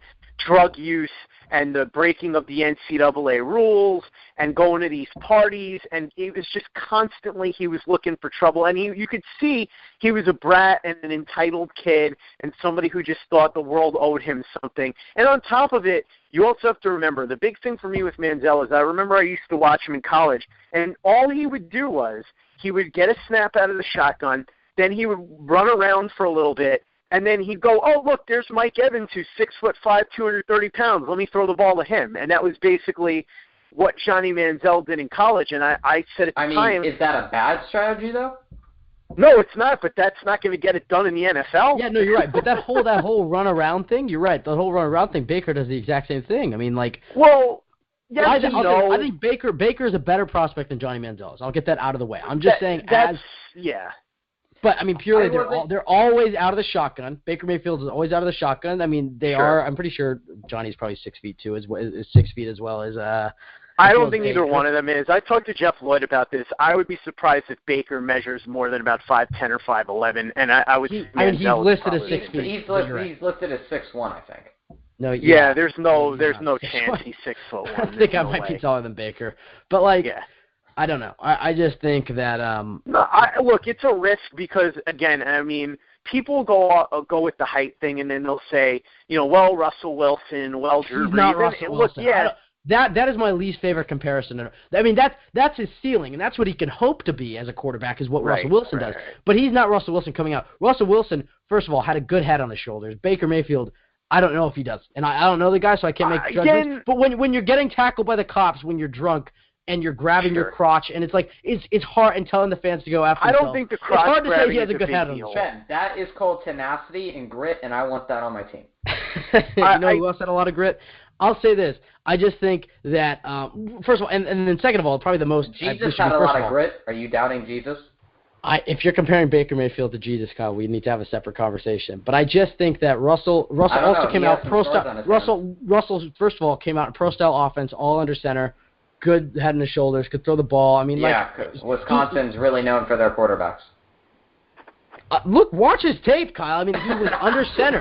Baker literally. I did that just to mess. I think Mayfield tradition. I think Mayfield is far away from Russell Wilson. Can he hope to be what Russell is in that whole, if he's under pressure, he can run around the back and then throw a dot? Yes. But right now, I'm not a big Baker Mayfield fan. I'm sorry. Look, there are things about him. Yeah, there are things about him that scare me. I'm not really that worried about the off-the-field stuff. I don't think the grabbing the crotch thing is a big deal. That, to me, is I agree with Kyle. That's kind of a more like a, you didn't want to shake my hand, suck it kind of thing, and that's the kind of fiery thing that... I don't know if that's the guy I want, Yeah, but like you said, is it really that big of a difference between Tom Brady and Kansas? I mean, you're playing Kansas. It's not like you're playing Alabama. You're playing playing I have a friend on that awful team. football team. He felt disrespected, and he went out there and he put a whooping on him. But you know what that shows me? You know that, I felt disrespected, didn't shake my... It's it just shows that it just comes off like he's full of himself. And you're right. I have no idea he could be a great guy. Yes, I don't know, dude. I don't hear anything bad about him from his teammates or his coaches, though, and that was the opposite of what you heard about Manziel. Dude, they got a white kid in the middle of the dance circle. Obviously, he's a great leader. That just doesn't happen all the time. I mean, this kid drips swagger. He backs it up with his play on the field. And say what you want about his head, Ben, he makes great decisions, and he doesn't make costly turnovers. He wins games. He goes into Ohio State and beats arguably the most NFL-ready defense. The flag. Yeah, and then plants the flag because, damn, that was his land. He conquered the land at that moment in time. I mean, look, there are legitimate... I was okay with that. I was okay with the flag plant. But it's like when you're touching your genitals to show off to the other team, it's like, okay, dude, I think you're beating a horrible team. I have no problem. I don't Kansas think is consistent, if anything. Honestly, I don't think, again, that's more to me in the Phillip Rivers category of, getting kind of, fiery and this and that. I think there are drawbacks to Jackson and Mayfield, and there are things that worry you. I mean, look, we can talk what we want. There's been such an intense debate about Jackson and people saying, I don't know if he's an NFL quarterback. But look, say what you want to. Bill Polian's built more winners than any executive in the history of the league. He's built 3 teams. It's not hard to when you have Peyton Manning. Well, yeah, but he also had to make the decision to pick Peyton Manning over Ryan Leaf, which at the time was not a slam dunk. And I don't mean to say anything. But that's a great example of the whole Ryan Leaf thing, like the head on your shoulders. How do you carry yourself? Your ability to learn. Yeah, but again, Ryan Leaf wasn't this. It's not the same thing because Ryan Leaf's teammates hated him, and he was known to be a prima donna and a jerk. See, this is where being fiery is a different thing than okay. Here's what I'll say. Ask people that play against Phillip Rivers, and a lot of them hate his guts. Ask people that play with Phillip Rivers, and none of them hate his guts. It's not a Derek Carr situation, Ben. It's not like, oh yeah, the O-line's going to let you get banged up because they don't like you. Watch them when they play Bama, because they're going to play Bama. What are you saying? Anyway, what are you saying about Derek Carr? The team hates him. I don't know what the deal is. On that. Either way, back to the point I was making, which is that if you have Bill Polian, who built 3 NFL franchises into winners, and he's sitting there telling you he doesn't think Lamar Jackson would make it as a quarterback in the NFL. Now, I'm not saying also a 70-year-old. I don't mean to say. Well, let me finish my point. I'm not saying that he's definitely right.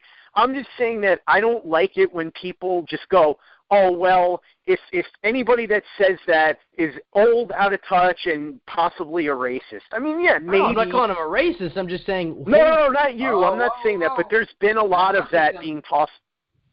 I think that goes back to Joe Caparosa's point, is that there's a new age of quarterbacks coming. Right, but let's remember something, too.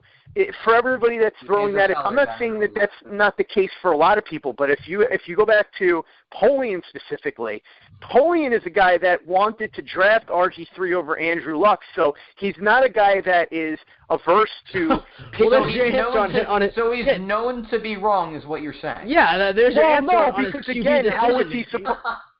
Dude, my point is that, number one, first of all, everybody would have thought it was a fine decision after the first year. It's not necessarily Bill Polian's fault that Mike Shanahan is a moron. But the other point that I'm making is, the main point that I'm making by telling you that, is that he's a guy that clearly isn't averse to drafting a guy who fits more into that dual threat mold. He's not one of these like old fuddy-duddies like, well, if you run, you can't be successful in the NFL. So I'm just saying, look, I like Lamar. He could play for me. Baker Mayfield, I mean, I'm a little less sold on him than I am Lamar, but I love his moxie and this and that, and I don't think the comparisons to Manziel hold, because I think he's just a better passer, and I don't think that he's not disliked by his teammates, and he's not a guy that's going out and, basically constantly putting himself in bad situations. I mean, yeah, he did the drunken thing, but I'll say this. I will eat my words if he comes out, he's drafted by the Jets, and he's a great quarterback, and everybody hates him except the teammates and us. Like, I'm fine with it. I agree with you. I say this. I am more sold on Lamar Jackson than I am on Baker Mayfield, primarily because of the whole, I don't know. I could do without him grabbing his crotch, but is it a tiebreaker? No, it's not. No, right. I'm not. It's not a huge decision thing. I was just mentioning that. Absolutely nothing when I'm looking at him. Absolutely nothing. Right. I mean, I think factor into his maturity, Kyle. I mean, I think you can. But I guess to argue against myself. If you've never grabbed Dudek and said, look, I think what it all boils down to, above everything else, guys, is you're Mike McCagnon. And you have to realize that whatever you do here, now look, if you go out and you get Kirk Cousins, then this kind of relieves a lot of that pressure, because now if you want to pick Lamar Jackson or Baker Mayfield, for the love of God, can we just sign Kirk Cousins and then we don't have to talk about it? Right. I mean, that would solve a lot of these issues. But if, let's say, you can't get Cousins, let's say Cousins looks at Jacksonville and says, they got a great defense, they got Leonard Fournette, and if I go there, we could be a legitimate contender in the AFC, a really bad AFC, by the way. So I don't know. I'm just saying. So if the Jets don't get him, then it comes down to, if you're Mike McCagnon, look, if you're going to pick a quarterback wherever you are, or you're going to trade up, you better be goddamn right about it. Period. End of sentence. Like, you cannot fall into that trap. And this is why, look, for everybody that wants to slam the Jets for not taking Deshaun Watson, I get it, because now we can see Watson is good. But if you Kyle, where's my props? I was on that Deshaun Watson bandwagon. He played 6 games and tore his ACL, Ben. He is nothing. Just letting you know. Really, Kyle? Oh, really? This is almost as cool. Kyle's getting on me because two of my favorite guys in the draft were Malik Hooker and Deshaun Watson. They both started off well and then got hurt. Kyle, you can't act like that. I agree. Let's wait till 2018 to watch him play. Well, but he was rookie of the year until he got hurt. Either way, the golden rule for me is yeah, probably. The golden rule for me is, it's one thing if you're going to take a step. Like, let's say, here's an example. We'll go back to 2000, right? The Jets had 4 first-round picks, and they had Vinny Testaverde, who was getting a little older, and there was one quarterback that many people thought had a chance to be drafted in the first round, and it was Chad Pennington. And so when he fell, there were there was talk he might go in the top 10, and so when he fell to number 18, the Jets had 4 first-round picks, and they had the luxury. They picked Pennington, and so he ended up, they took a stab at him, right? If you do that, that's one thing. But if you're sitting at number 8 or number 9 or whatever, and you either trade up and use a lot of assets, or you sit there and you pass on a Harold Landry or somebody like that to pick a quarterback. Yes. Oh. Well, I'm making a point, which is the danger is you cannot pick a quarterback just to pick a quarterback. If you're in that spot, if you're picking a quarterback that high, it has to be because you really believe in him. Otherwise, you put yourself in a spot like what the Titans did with Jake Locker or Minnesota did with Christian Ponder. We've seen this too many times where teams reach for quarterbacks because Christian they really Ponder's want a failure was on quarterback. God, by the way, according to him. He blames that on Who? God. Did you hear about that, Christian Ponder? He said he was God? No, he claims that his NFL career wasn't good because it was God's will. So. Hey, listen, I would tell myself that too if I was that much of a failure at the NFL level. I'd blame anybody but myself. Imagine, having that luxury and being like, I'm not trying to insult anybody's religion or anything, but being like, just anything bad in your life that's blatantly on you, just be like, yeah, well, God didn't want. I don't want to get into a philosophical discussion on it, but let's just put it this way. I just derails the podcast. We're talking about. I think that's just one of those things where it's easier for him to believe that than to face his own failures. So let him have that if that's what he wants. I mean, he's not hurting anybody. Let him believe that if he wants to believe it. But my main point is that if you're sitting at 8 or 9, you can't pass up the opportunity to either draft a high-impact player or even trade down, pick up extra picks for a quarterback that you don't really believe in. So if you're McCagnon, and this is why, again, like I said, if Watson ends up being great, they'll look bad for passing on him. But if they sat there at number 6 and said, look, we don't love Patrick Mahomes, we don't love Deshaun Watson, if that's what they were saying, then they were right not to do it. Now, if they liked them and it was close, then then you can revisit it. But you don't want to be picking a quarterback just for the sake of picking a quarterback. Now, the situation changes if, let's say, you're Denver and it's toward the end of the first round, and maybe you kind of like Paxton Lynch, you're not totally sold on him, but here's a guy that people thought might go, middle of the first round, now he drops into your lap, okay, maybe you take a shot. Or in the second round, a guy drops to the second round like the Jets did with Geno a couple of years ago. You take a shot because you know what? If there's a quarterback that you kind of like and he falls a bit and he ends up in your lap in the second round, fine, take a stab. But there's a difference between taking a stab at a guy at number 39 or number 28 or whatever it is and taking a stab at a guy at number 8.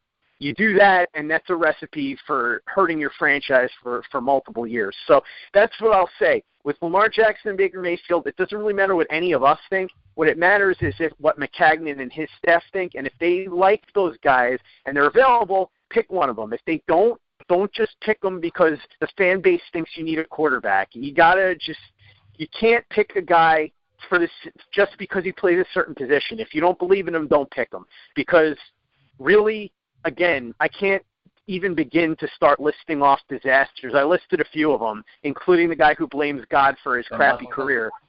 Oh. Continue. Yeah, no, I think your first plan of action, and it depends where you're picking, and hopefully as soon as the season ends, Michael Cagnon jumps into gear. It's like, okay, you're calling Cleveland. How likely? Because preferably you'd like to gouge the trade market with Cleveland before you go into free agency. Sure. So let's say you're picking 12. Well, you call Cleveland, you get the price, you decide, and it's like, okay, we'll take Rosen. All right, sorry. Kyle's just gonna start singing for some reason. I don't even know if you can call it singing, but it's like you get into free agency, you try to sign Cousins, and if you do that, you're good. But if you don't, then you have to make the decision. It's like, okay, we can either sign Tyrod Taylor or Sam Bradford or whoever you like. You sign him, and then you can draft a guy at the 12th spot if you like him. Sure. After the season, Mike Cagnon's going to have to start thinking. I just think it all hinges on that free agency. It's like, first you got to make the call, find out what the Browns want for the number 1 overall pick, and then you go in. It's like, okay, would we rather sign Tyrod, keep our picks, and choose either Lamar Jackson or just go other positions and choose a quarterback later? But then you fall into the trap of the Jets hopefully are getting better. Like you need to get the quarterback when you're bad almost, and it's like so you kind of want to just get him now because after this season, after another draft, and the rookies have had another year. I mean, so the Jets might be a little bit better. They might finish 9-7. Well, that's the argument with the Giants as far as if you're the Giants and let's say you pick second or third, how many opportunities are you going to have to be able to get Eli's successor? I don't believe in Davis Webb. If they do, then that's another story. But I'm saying I think if Darnold comes out, and I don't think he would, I think that would be a good place for Darnold because I think Darnold right now is very unpolished. He needs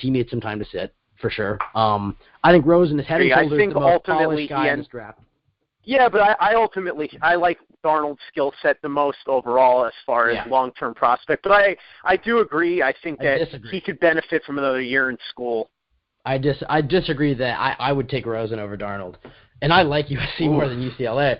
No, I mean, you watch Darnold, and I think Darnold does some great things. But, I mean, the turnover thing, that's a big problem. Well, they're both turning the ball over quite a bit. Yeah, but Darnold has a bigger issue than Rosen does. I think that Rosen also is a better passer and can make all the throws, has much better mechanics. Darnold, where he beats him is... Darnold's better at reading coverages, though, for sure. I don't know if you can make that blanket statement, though. I don't think you can tell that. I would say I'll give Darnold... I would. He's more athletic. He makes more plays with his feet, whether he's avoiding sacks and whatever. But you watch Darnold, he makes some crazy plays. I mean, he had like a jump pass, and he'll avoid. Well, so does Rosen. I mean, Rosen throws a lot of. You know who Rosen reminds me of a lot? I'm not saying he's going to be as good as him, but there's a Brett Favre element to his game for sure, Josh Rosen. Where there are times where, and Jeff Lloyd said this too. We were. Put on again. The Jewish gunslinger. Put on a t-shirt. The Jewish gun, yes, I like it. The Jewish gunslinger with what's that thing called? A dreidel? Put that on the shirt with him, right? Oh my God. Dreidels and Dracos. Dreidels and Dracos. I'm calling it right now. Yep. There it is. Let's get the T-shirt going. But no, I think that he's got a lot of riverboat gambler in him. And Jeff Lloyd and I were joking about this, but Jeff said Rosen is a guy where more than any other quarterback prospect, he'll say, only one guy would be crazy enough to throw that pass, but it's the same guy that you would say only one guy could actually complete the pass, which is what would happen with Brett Favre. Aaron Rodgers. You know, that was what Favre was. Favre was a guy that would throw balls that had no business being thrown, but half of them would be passes that would be completed that nobody else could complete. So I'm more impressed. I agree with you, and I think you're making. Sorry, I cut you off. Sorry. No, not a problem. That was a blatant cutoff. My bad. Keep going with what you're saying. Like you're driving, Ben. You just cut people off sometimes, but it's okay. Exactly. Sorry. Well, finish your point. It's fine. Yeah. No, I think Rosen's more polished right now, but I think I think I was saying to actually I was talking to Connie Carberg about this a little bit, the former Jets scout, and she was saying the same thing about Darnold, that there were high expectations and she thinks he's pressing a lot, but I think there's some Troy Aikman-like elements to his game. I think he needs to polish it, but I think if I were to make comparisons, and I'm not saying either one of these guys is going to be as good, I'm just saying their style of play or certain things that I see. To me, Darnold has some of those Troy Aikman-like abilities, and Favre would be who I would say with Rosen. Again, not saying either one of those guys is going to hit. No, I agree. I agree with what you're saying. The thing I think you give Rosen that Darnold does not have is mechanics, throwing motion. I mean, everything. I mean, Darnold, I want to give credit to this, but they basically I think Darnold is a mix of Ryan Fitzpatrick and Andrew Luck, which I think is pretty accurate when you watch him, because that's a lot of quarterbacks could fit in between Ryan Fitzpatrick and Andrew Luck, but it's more about he has a lot of the craziness of Ryan Fitzpatrick, and it leads to some turnovers, but Darnold is the guy that would, and I know you were saying Rosen's the guy that would throw the ball and whatever, but when Darnold is the guy that would do exactly what Fitzpatrick did with the whole lateral. Once you have the first down, he's going to pitch it. Darnold is crazy, but I think that he has a hot tub in his room. He has a what? Hot tub in his room. Yeah, I was talking Rosen or Darnold. I mean, Darnold has a hot tub in his room. I thought that was Rosen. Shit, I thought you were I need a hot tub in my room. Yeah, I don't know. Anyways, the point is, talking about Rosen, to be honest. I think Darnold has a very high ceiling, but he needs to sit. I think Rosen can come in and do it right away. I think Rosen can literally make every throw on the field. So I that's the one thing I'd give him over Darnold. Yeah, and I think Rosen can be, and this is a comparison that's pretty early on because I think Jared Goff is improving a lot, but I compared him to Jared Goff, and I think he can be better than Jared Goff, but that was strictly off of frame, and then what we've seen from Jared Goff this season where he's made some beautiful throws, it was similar to that, but if you want to go as far, I think he can do some things that Kirk Cousins is doing, but he can literally make every throw. Money? So I love Rosen, and if the Jets are in a position and they decide, if they miss out on Cousins and they decide, dude, are you flushing a toilet? What the hell? No, my laptop's about to die, and I had to relocate, so I have to move my mic. My point is Cousins is plan A, and if you decide, look, I love Rosen this much, or if they love Darnold more, you straight up and you get your guy. You know what this proves above all else, this whole conversation, though, is that it's so difficult. More than any other position, it's so difficult to evaluate the quarterback because look at the debate we've had on these four guys and all the different positives and negatives, and will his game translate here, and can he do this here? And it's so hard to really, because look, if you have a really good pass rusher, if he has good technique and he's big and strong and fast, you could be like, all right, this guy's pretty good chance he's going to be pretty good in the NFL. I mean, it didn't take a rocket scientist to figure out that Khalil Mack was going to be a stud in the NFL, you know what I mean? But he did go to Buffalo, so he went to University of Buffalo or whatever, so, I mean, there was a question. Yeah, but that's No, I mean, when you're watching, what I'm saying is when you were watching his tape, you're like, okay, it's pretty easy to figure out that this guy's going to be nasty in the NFL. And it's funny, actually, we were talking about Johnny Manziel before. I now remember Merrill Hodge, who I always didn't like because he was such a smug jerk, but he was right. They were talking about Johnny Manziel, and he said, "No, well, yeah. That's why I said I didn't like him. I don't have any problem. I'm not. No, I'm talking about. I never, as a pundit, I wasn't a fan of his, but he said at the time. That's like the Pagano rule. You can't fire him. It was like. Well, whatever. But I mean, all I'm saying is at the time I wasn't a fan of the way he would carry himself. But what he did say was, he goes, look, everybody's telling this Johnny Manziel stuff. He's like, Johnny Manziel is going to be terrible in the NFL. You take Johnny Manziel, I'll take Khalil Mack, and I'll beat you, 100 times out of 100. And so everybody kind of knew going into the draft that Khalil Mack was a beast. It wasn't hard. I know he went to Buffalo, but it wasn't hard to figure out once you watched the tape and saw him against better competition. It's different with quarterbacks, though. There's so many elements that go into it, and it's so hard to evaluate the position that – and, there are a lot of times where teams just talk themselves – I mean, Josh Allen's a guy we didn't talk about. He's a guy that so many scouts have tried to talk themselves into, I think, because he's tall and he has a big arm and he's actually surprisingly athletic for a guy his size. So they're like, oh, he has all the physical tools. All right, but he has no good tape. Yeah, no. So if you're to rank we'll do our rankings, and then I guess we'll just talk about Carolina. We'll do our predictions for Carolina, and then we'll sign off. No, quarterback. I mean, that's what makes it so hard. But I would say I want to hear your top five. I would probably go with and as far as Allen goes. I mean, it's like I would honestly start to consider, and Kyle and I were talking about it before, but as Luke Falk. Slipping ahead of Allen now. I mean, it's like Allen is a project. He's a Christian Hackenberg. That's the problem, and we've already had one. And so, if I'm doing this straight for the Jets, I think my top five would be different. But I don't think he even cracks the top five anymore. But I prefer him I prefer him to Hackenberg. The guy that I would actually compare him to. I think he's more like Jake Locker, and the reason I say that, and not that Locker was good, mind you, but Locker at least was able to play a little bit at the NFL level, whereas I don't see Christian Hackenberg probably ever taking a snap in the NFL. I think he's more like Locker, where he's a guy that had all this hype around him, but Locker also was a guy that was a very good athlete. His footwork was pretty good, and he was more mobile than people understood, and I think that's the deal with Josh Allen as well. I think maybe Allen, with the right coaching, maybe could be something, I don't know, but he's not a guy that I would take high because I think that you're really rolling the dice with a guy like that. But I'll give you my rankings. Whoa! Hold on. Before we get into it, I want to set some rules here. First of all, this is what is it, November? So I mean, we're sure. It's the day before Thanksgiving, so it's very early, and it's clear that we've had 2 episodes in the bye week. So we're talking about some fun. If you don't like the draft talk, get used to it. We have 5 more months of it. Sure. Yeah. I want you to give your top 5, and then I want you to give a comparison on who they're going to be in the NFL. So I can go first if you need time to think. And you can clarify if you think this is they're not going to be this good or they're going to be whatever. Okay. But if you want to go first, if Kyle wants to go first, I can also go first. So it's up to you, Scott. I'll just fire away at you guys, right. And then you can, if that's cool. All right, sure. Top 5. Let's hear it.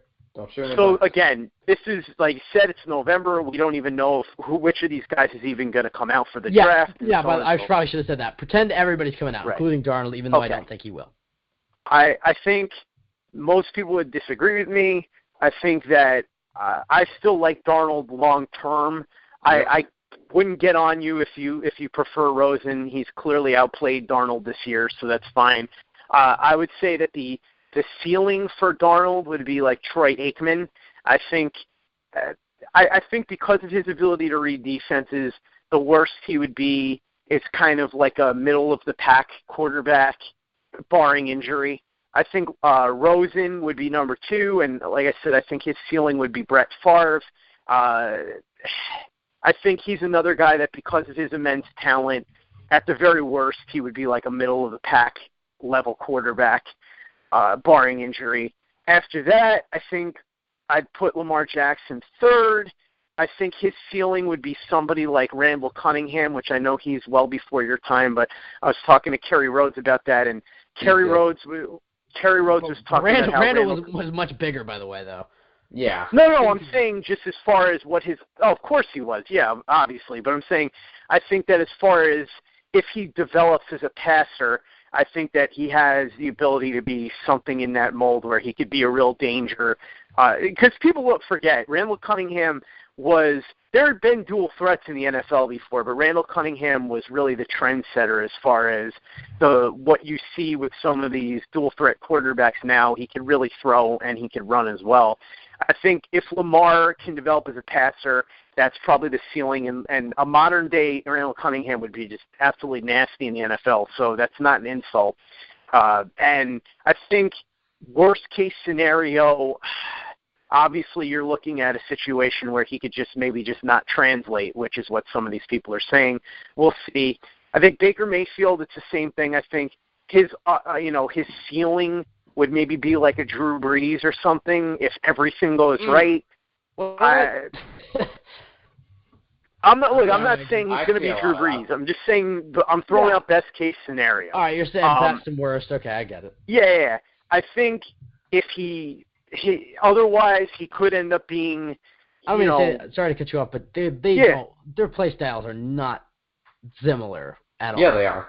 I think they are a little bit. They're both just small, like white guys with not very strong arms, but that can be. Baker Mayfield has a rocket arm. I know, but I'm. Well, they also are much shiftier than people give them credit for. Drew Brees can make every throw.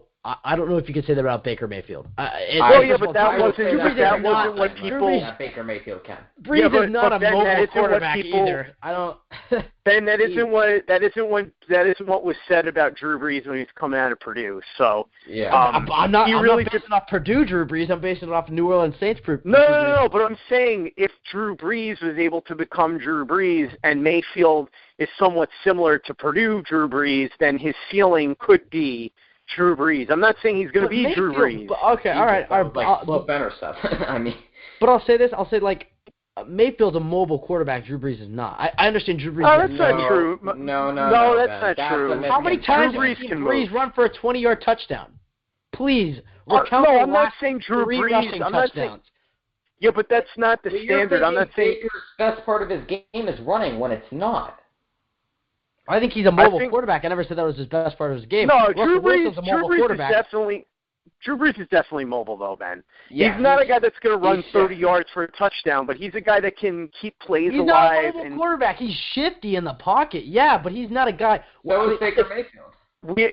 Yes, but Baker Mayfield is also a running quarterback. Like, he can throw, you're right. True. Yes, true. He can run if he has to.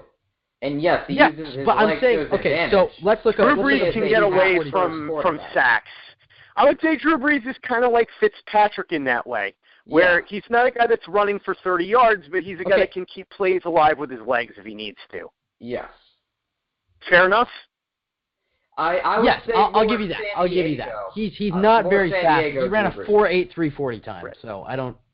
So I'm not saying Mayfield is going to be Drew Brees. I'm saying that if everything goes like absolutely perfectly, that would be his ceiling. I think his floor would be maybe a guy who's a backup and kind of floats out of the league. So I think him and Jackson are both much riskier, obviously, than Darnold and Rosen probably. And then fifth, I guess at this point, and I like Luke Falk more than most people, even though he had a disastrous performance or two. I think he's a guy that is kind of that example of he doesn't have those great physical tools, but he's a smart guy. Look, the two things that kill Luke Falk are he has a really bad internal clock and he's not a great athlete. So, look, I think the comparison or the ceiling, I should say, that a lot of people have said is his ceiling is probably Kirk Cousins, right? Yep. And his floor would be a guy that's maybe, I don't know, I'm trying to think of an example, like a Colt McCoy type guy, like a guy that could probably hang around as a decent backup for a while. And so those would be my five guys. Like I said, it's an interesting class. I don't think anybody's necessarily a quote-unquote slam dunk, although I think that Rosen and Darnold, there's a pretty good chance that they'll both be, at the very least, good quarterbacks. All right, agreed. I'll give my top five. We'll round out with Fahey. And Scott, if you have to go in any time, just let us know. All right, I'll start Rosen number one. No, Rosen number one. I compared him to Goff. I mean, you throw out the Brees comparison for Mayfield. Rosen's much taller than Brees, but I agree in the fact that, and you're right, Drew Brees could not do this, but I believe that Rosen can make literally every throw. So that's what's I don't know what the hell's going on. It sounds like a cat's dying. So I thought that was my mic, but I think it might be Scott. No, Scott does have a cat though, so I wouldn't. My cat better not be dying. I will not be a happy man. Uh-oh. Well, Okay. you could substitute the turkey now. Win-win. Oh, Jesus, Kyle. No, I'll Good take Lord. Rosen. He can make every throw. I compared him to Jared Goff, assuming Jared Goff keeps getting better. But I think he's a lot like a Drew Brees in the fact that he can make every throw. Of course, he's much taller, though. So I think Jared Goff is kind of the level, the 2017 Jared Goff, by the way, is what you can expect from Rosen and growing. Darnold, I guess I'll put him at 2. I had him at 3. I'll put him at 2. I don't think he's going to come out, but I'll put him at 2. I'll compare him to Eli Manning. I think that's probably he's going to take a lot of risks. He's kind of crazy. I think he's fat. He's obviously more mobile than Eli is, but I've seen Eli run a bit. But I think you might have to swap out his legs for another quarterback. But he's kind of like Eli Manning with a little faster. Just maybe shut off a couple milliseconds on his 40 time. But I mean, you look at the throwing motion. Kyle and I were talking about this before the show. I mean, he dips the ball just like Darnold does. He makes some crazy plays. He has a turnover issue. But I think Eli Manning is kind of the guy for him. Number 3, I'd go Lamar Jackson. He's very hard to compare. I think the Mike Vick one is a pretty solid one, at least for a guy coming out of college. I think you can hope he's got to hope to become a Marcus Mariota or a guy who can win with his arm. But as far as the comparison, I'll just throw Mike Vick. I think that's the really easy one that everybody's thrown out. But I think that's a solid one for him. He's incredible with his legs, and he has a cannon for an arm. So I think he's that. Baker Mayfield, I won't give you the Johnny Manziel comparison because you guys don't want to hear that. I think he can be, like, at the very best, he has to hope he's a mix of Tony Romo and Russell Wilson. Like, he just kind of blend those two guys. But as far as what I think he'll be, a mobile, I don't even think he'll be a mobile Jay Cutler. Like, I'm not a big fan of Baker Mayfield. I think the Tyrod Taylor comparison was also solid because, but I mean, I don't even see that as well. So Baker's very hard to compare.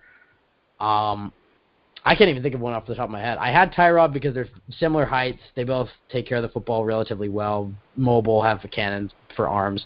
So I think the Tyrod was an easy one. But I think he's, yeah, I'll just stick with the Tyrod Taylor one. We'll stick with Tyrod. And then finally rounding it out, I'd probably put Luke Falk here, but you already said the Kirk Cousins. But if we were to do Josh Allen, I'd compare him to Paxton Lynch. So, yep. Fast Paxton Lynch, I guess. Yeah. Kyle, your top 5. All right. Since we said we're just going to assume everybody's coming out, I'm going to go Sam Darnold number 1, even though I don't think he is coming out. My very rough comparison on him would be Tony Romo, and you actually brought him up. I don't know who you were comparing him to, and I heard his name in there. I said Baker Mayfield can hope to be a mix of Tony Romo and Russell Wilson. Okay. Kind of the craziness of Tony Romo's. Yeah. Just kind of his essence, and then Russell Wilson's ability to move around. It was what, but I think he'll end up being like a Tyrod Taylor maybe.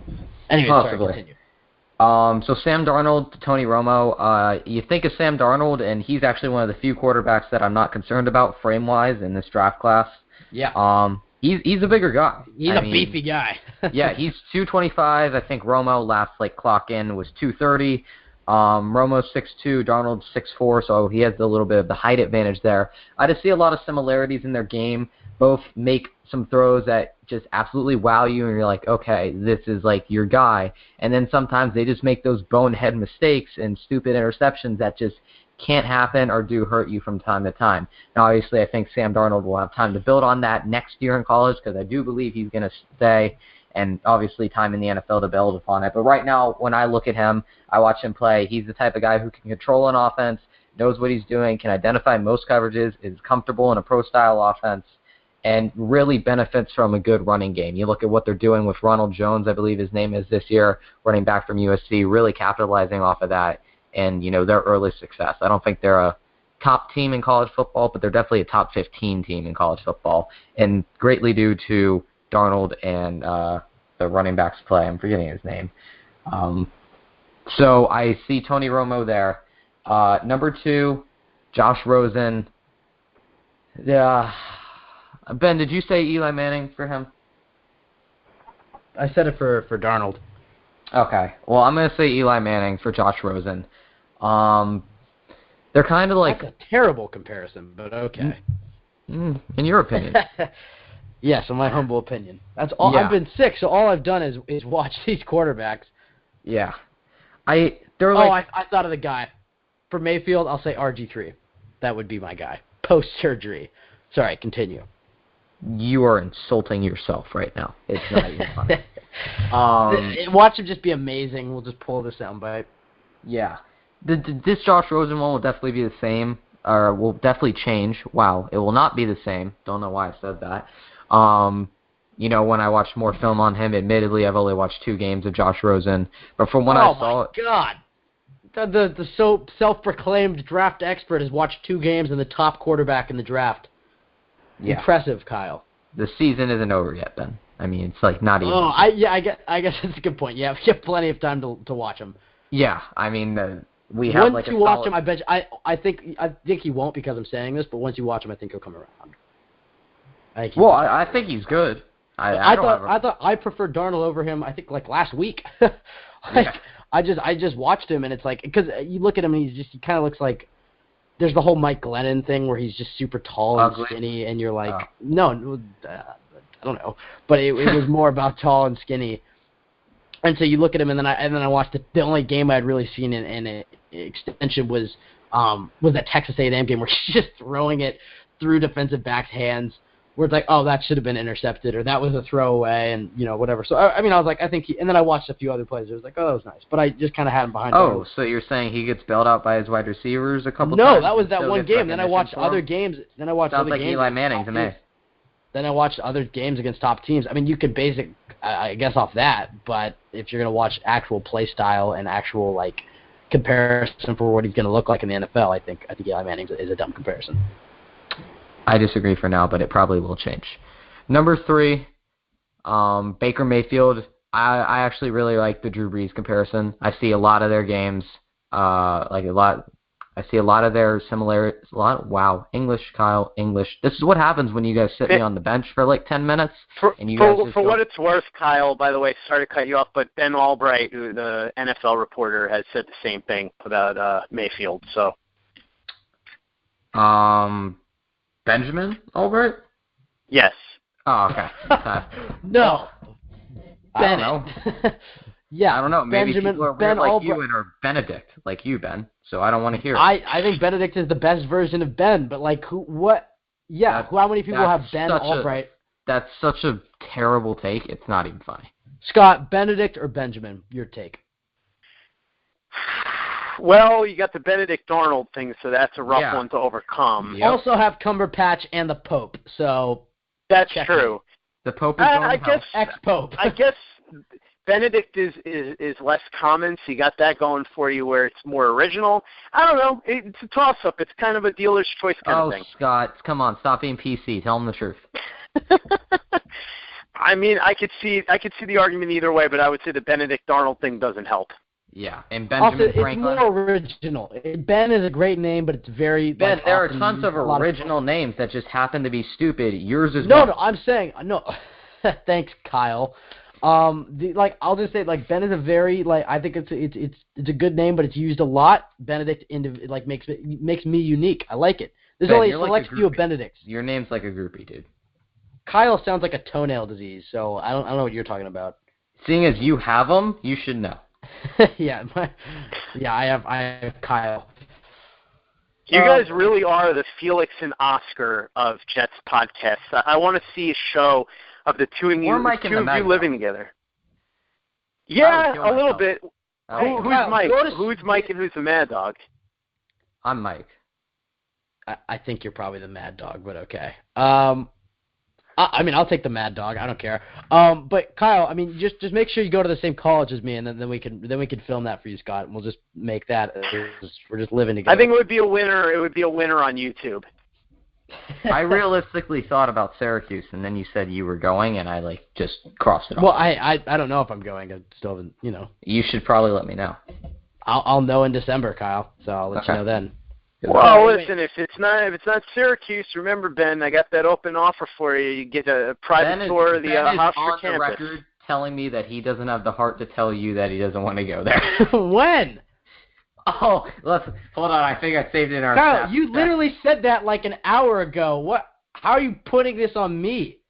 Said what? I honestly don't care that much because, quite frankly, I don't. They've sent me like a bunch of emails. I've never said anything negative about. I don't get a cut. I don't get a cut or anything. I'm just trying to be nice.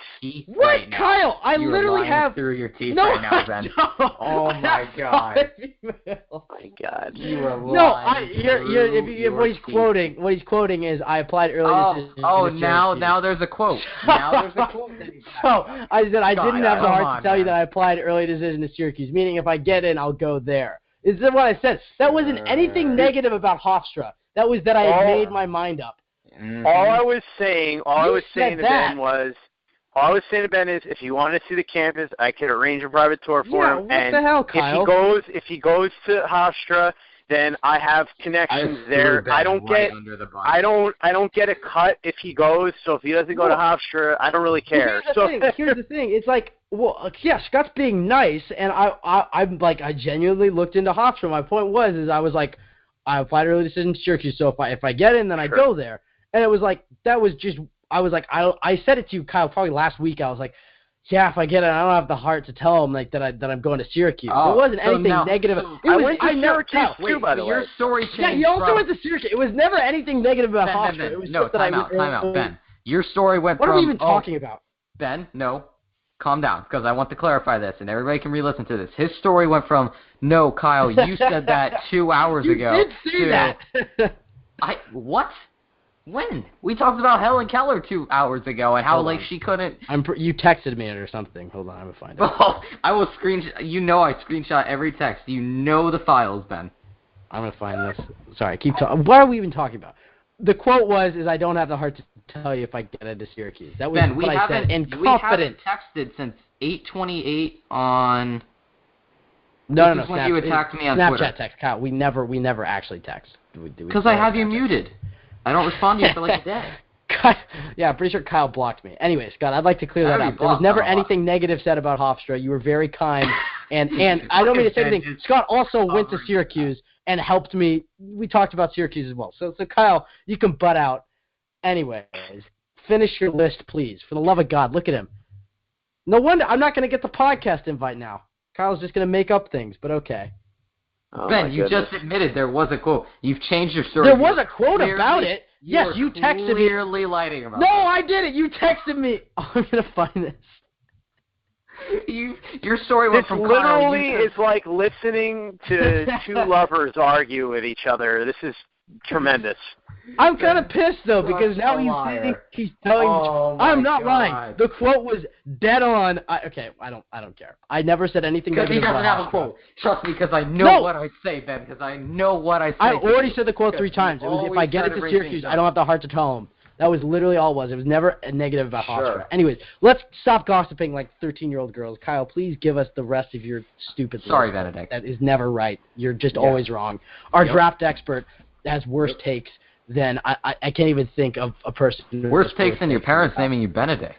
I mean. Oh, wow. Great roast there, Fahey. Yeah. I don't mean to say anything. How's your whole, what were some of your draft takes? Your, what was it? What's his name? I can't even think. Yeah, Garrett Grayson's the next Peyton Manning. Hall of Fame take right there by Kyle Fahey. Yeah. Can I just say something about stuff like that, like the Garrett Grayson and all that? I'm kind of getting annoyed, and listen, I get it. If somebody has like a track record of being wrong all the time, that's one thing. But digging up somebody having some bad takes is so. I just laugh because if you really wanted to do that, you could do that with anybody. I mean, has anyone been right 100% of the time? So yeah, if somebody's wrong constantly. I was a big Kaiser guy, but I was also a big Watson guy, so it balances out. My guys are Watson and Kaiser versus his Trubisky and Mahomes, and we can't really judge his out. And the NFL GMs agree with me. That doesn't matter for anything. I'm gonna grab a charger. I'm just making the point that there are certain people, we know who they are, who love to try to embarrass others by going, oh, look at this dumb take. And it's like, all right, I mean, so what? If you want to dig up like 1,000 takes that are like, okay, here's a guy who clearly is wrong all the time.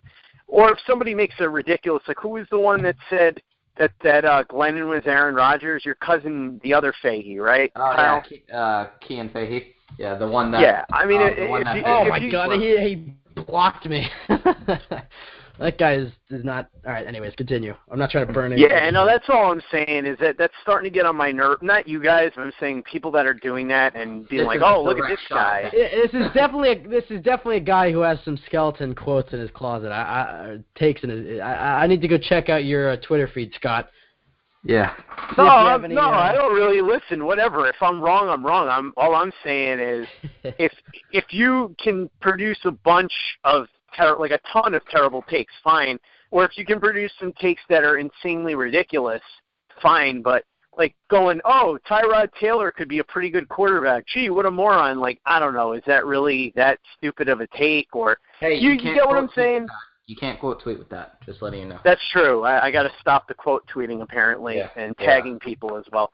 But I'm just making the general point that it's getting like everybody wants to do that whole thing where it's like, look at this guy, what a stupid take. It's like, yeah, anybody, you could dig up a couple of bad takes.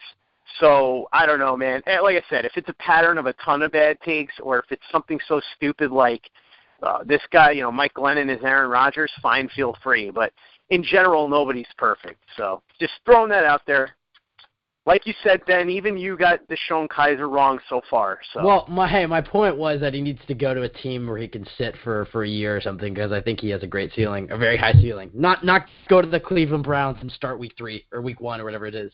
Anyway. I saw Deshaun Kaiser a lot like Geno Smith. Not that I'm saying they're the same talent. I just meant that's looking pretty accurate right now. That's not a bad tip. But I thought he needed to go to a place like the Chiefs or something where he could sit for a year and then come in. Right. And the Geno thing, I didn't mean I wasn't comparing them talent. I just meant in the sense of if a guy like that with his skill set drops into the second round and you're the Browns and you have a bunch of picks, take a shot. That's kind of the way I thought about it with him. There was some good stuff, some bad stuff, but when you're at that point and he drops to you, I don't, unless he has a great, and he could do what Gino did to us in 2013, but unless he has a very good last 6 games, I don't think it's going to prevent Cleveland from taking a quarterback. Yeah, exactly. Honestly, I think they would. We've said that unless they get a great trade offer, then they could be like, they get a great trade offer, like Jets offering 3 first-round picks and 3 second-round picks, or whatever, 4 second-round picks. They'd probably do it. I think that they'd probably trade back and it's like, all right, we'll rock with Kaiser for another year, or bring in whoever. I don't know. Kyle, did you finish your list? Because you got us so off topic. Did you even finish your list? I did not. Okay, Baker Mayfield, Drew Brees, Lamar Jackson, Mike Horrible Vick, take. Luke Falk, Kirk Cousins. Wait, who'd you say for Lamar? Mike Vick. All right, I agree. And then who'd you say for Luke Falk? Kirk Cousins. All right. I agree on most, except I don't agree on Rosen. Who'd you say for Darnold again? Tony Romo. Yeah. Yeah, I think that's a pretty solid take. I don't agree on Rosen or Mayfield, but whatever. All right, last thing we got to cover this Sunday. Scott, we'll start with you. Your prediction for this Sunday. How do you think it's going to go? What are the keys to the game? Just give us your breakdown on Sunday's matchup against the Panthers. I think the Panthers will probably win, not a shock, but it wouldn't totally stun me. The Jets have pulled out a couple of games at home, and you never know. They could catch the Panthers napping a little bit. I think the key is obviously containing Cam Newton on offense and finding a way to get some plays on offense, especially getting the ball to Robbie Anderson. I don't know if they're going to be able to establish a run game because, quite frankly, other than the Bills game and 2 plays against the Jaguars, the running game has had a lot of trouble this year, in no small part because of the offensive line not opening holes, but also because Elijah McGuire and Bilal Powell seem to be okay, but neither one of them is lighting the world on fire. So I think the key on offense is, can you get Robbie Anderson the ball and maybe work Austin Seferian-Jenkins in? And on defense, it's, can you contain Cam Newton? If those 2 things happen, then I think the Jets will be competitive and have a chance. If not, and it ends up more like the Tampa Bay game, then, I think that Carolina will win by a decent margin. Yeah, no, I think it's going to be closer. Pretty similar to that Falcons game, hopefully with a different outcome. But yeah, containing Cam Newton, not getting beat over the top, that's pretty much the thing. I mean, if you can just force him to beat you with his arm, which he's a very good quarterback, so you might. Yeah. I think the Jets are going to have to play a pretty sound football game. It presents an interesting matchup. I don't know how the Jets will fare, but if you can just contain Cam Newton and then don't allow him to throw deep, just middle over the middle, short passes to the side. I mean, if you're just forcing him just into the middle of the field, if you force him to dot you up there, then I think the Jets are putting themselves in a favorable position. Score points on offense, more points than the next team, than the other team. I think that's probably the biggest key. Wow. I'm kidding, but give Robbie Anderson the football would be my number one thing. Just throw it deep. He's literally open every time. Like, it's unbelievable. He's just, we were talking about him earlier, and I didn't say it, but it's like he literally puts himself in the best position to catch a ball pretty much every route. The problem is he has weak hands, but, I mean, I guess... Well, no, it's not even that. It's just like he'll put his hands on so many different routes and balls and catches and stuff, but the problem is sometimes he won't be able to bring it down. There was at least 2 times against Seattle. There was that bobble over the middle against the Bucs. There was a touchdown, I think it was against the Patriots that he dropped. There's stuff like that, but I think you just throw it deep to him. I mean, once you get inside their territory, like the 40-yard line, just bomb a touchdown deep to him. And if you at least put it in his vicinity, he's going to be open. That's one thing I have to give him a count on. He's not underthrown Robbie that many times this year, so I'm very happy with it. Kyle, any other keys you want? Oh, my prediction. I'll take the Jets. I think the Panthers will fall into a bit of a trap. I'll say it's a trap. Low scoring. I'll take Jets 21, Panthers 17. Wow. Scott? No, he's already getting I thought you were going, Kyle. I'll say... No, you're the guy. I'm nice. I'll go 27-17. 27-20 Panthers.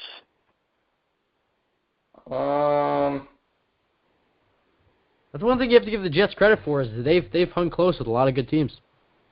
Yeah, especially at home. I mean, a different bounce goes their way. I mean, they might have won. You can make the argument they could have won literally every game they've had since week 3. I mean, I'm not saying they should have won every game, but you look at the blowing a 14-point lead to Matt Moore. There's just a bunch of things. A muff punt against Atlanta. Austin Sperry-Jenkins touchdown in New England against New England. I mean, there's things you have to like. I mean, do you add some pieces, another draft and off seasons? Maybe they can build on it. Sorry, Kyle, I cut you off. What's your prediction? Panthers 27, Jets 13. All right. Well, that will do it for us. Scott, host the Play Like a Jet podcast. Any plugs you wanna do right now? This is your opportunity. Yeah, let's talk real quick before we go about Friday's show and then the show that we have Kyle and I coming up on Sunday. So Friday and Ben. And I'm on it this time. I'm doing it. I'm not sick. I'm not out of town. Well, I am sick, but I'll be healthy by then. I'm not out of town. I'm doing it if the Jets win. If they lose, I'm not doing it. But if they win, I'm on. All right. Well, Felix and Oscar, you two can figure that out amongst yourselves. But I will Friday, do the next Jets win, I'm on. I'm just making that clear. So Ben's not on for the rest of the year is what we're saying. I'm not on until 2021, but yes, continue. Till 2021, right. So Friday, a lot of podcasts are off this week, but at Turn on the Jets, obviously, we're not. You guys did a show. Joe and Dalvin did a show, and so Big John and I will be back Friday with a brand new Play Like a Jet. We're starting a new series. Announced it on Twitter. I'm really looking forward to it. We're going to be doing a play-by-play Mystery Science Theater 3000 style type of thing. We're going to go through the Monday Night Miracle bit by bit with Marcus Coleman, who is one of the stars of that particular game. This week we'll get into the background of it. We'll talk a little bit about Marcus's early going, his college career, how he ended up with the Jets, early stuff, early experiences with the Jets, the difference between Parcells and Rich Kotite and so on and so forth. And then, like I said, we're going to go through every single play of the game bit by bit. Marcus and I will talk about it as if we're sitting there with popcorn watching the thing, as he will critique his own performance and the performance of other people that were in the game. Well, it's going to be a lot of fun. I'm looking forward to it. And if you want to watch the game and follow along, the entire game has been posted by the NFL on YouTube. So you can do that. And we're going to start part 1 this Friday. And then on Sunday, Kyle and I will be back. Whether Ben joins the show or not, I don't know. You two work that out. If they win, I'm in. If they win, I'm in. All right, well, either way, we are... Wow. Not surprising that Benedict might switch sides. Oh. No, I'm just saying if they win, I'll all right. If they lose, I'm depressed, and I don't want to sit and talk about the show for the game Ben, for the just get a razor like everybody else. You guys are going to definitely need more therapy. I'm going to have to intervene with you guys and give you more therapy. But no, I'm not losing my temper. I'm just trying to help you guys because I love you, and I don't want you guys to, be in a situation where you end up like Mike and the Mad Dog and you split up, and one of you goes to Sirius Satellite, and the other one of you does your own podcast or something. But we're also going to have regardless of whether Ben is on or not, we're going to have a very special guest with us. Oddly specific. I'm a little concerned. Kyle and I will do our usual thing, and then we're going to have a very special guest, Jim Garrity, who's a well-known writer for National Review. He's also published 2 books, and believe it or not, somehow is actually a huge Jets fan and loves Turn on the Jets and is a big fan of the things that we do over there. So he's graciously agreed to come on. What's wrong? I said, wow. Oh, I thought somebody said ew. I was like, I don't know, did somebody flush a toilet again? Kyle, didn't you flush a toilet before?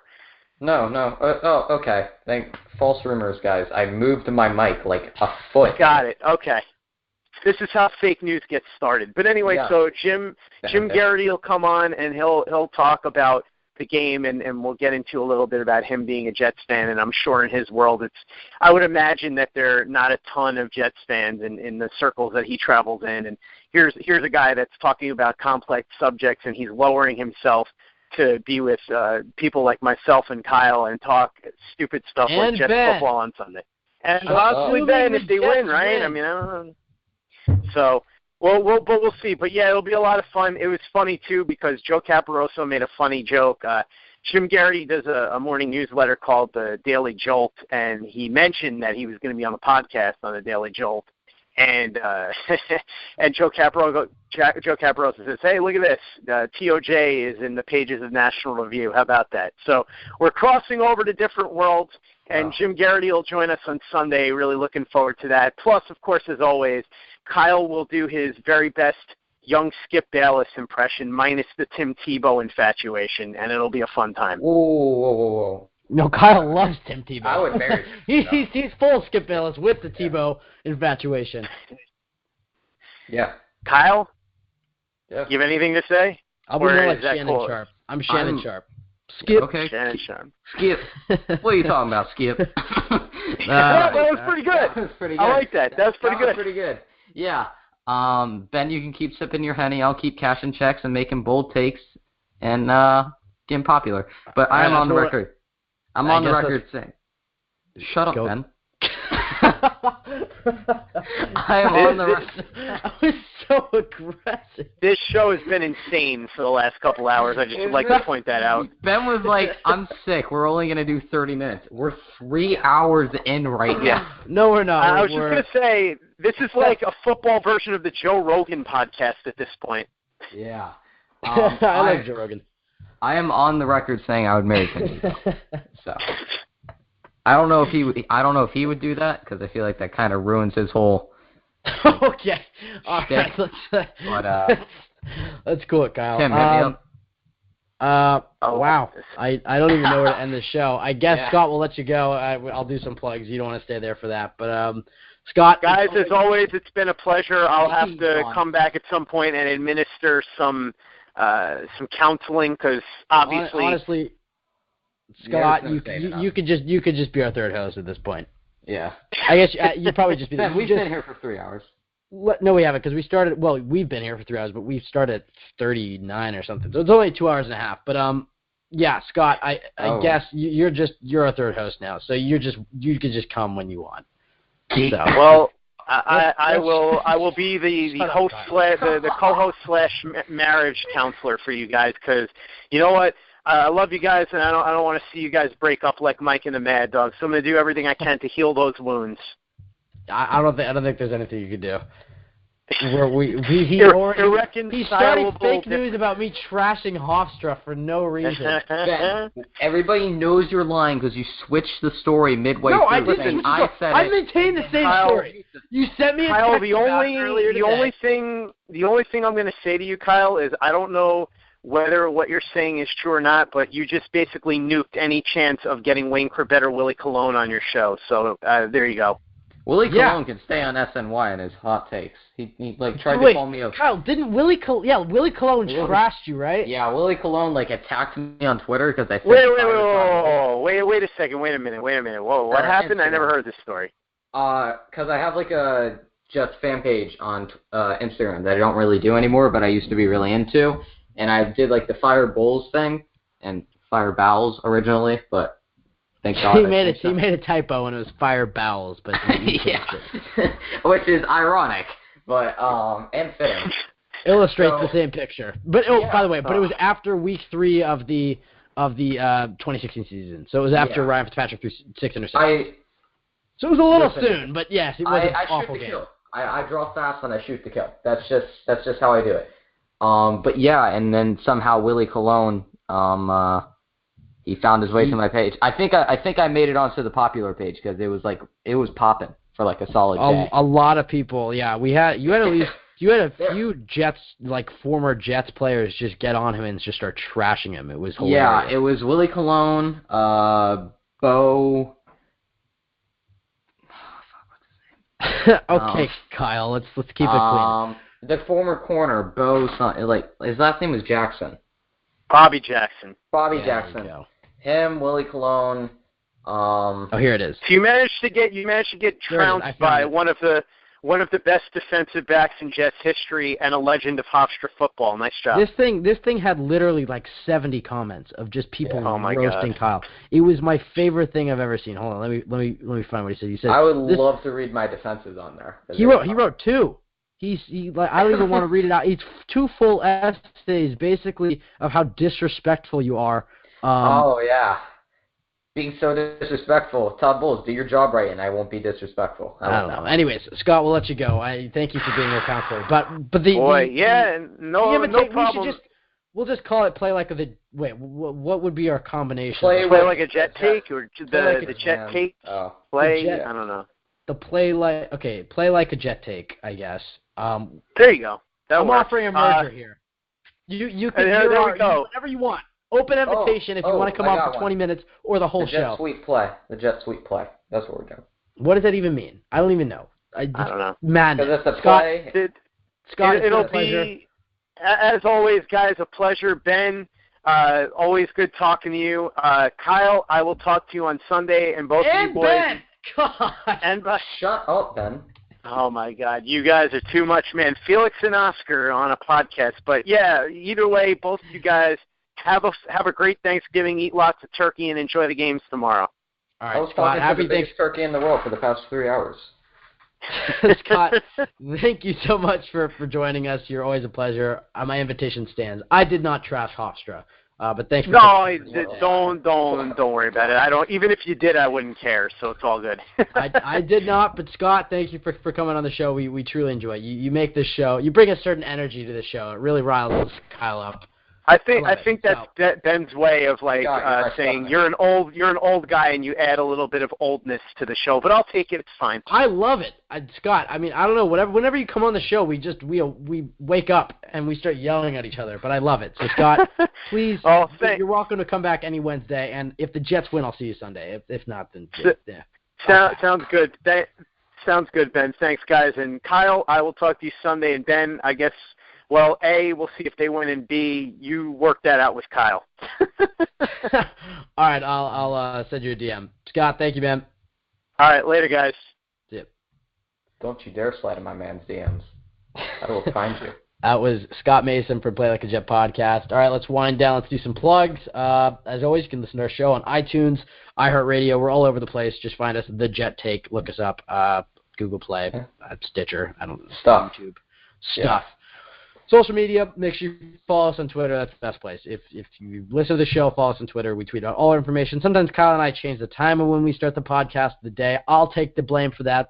I have a busy schedule because I'm on the West Coast, so it's different, and I'm sick. But so follow us on Twitter for updates when the show is, and then we also just love, talking to fans and stuff on Twitter and whatnot. Anyways, that'll do it.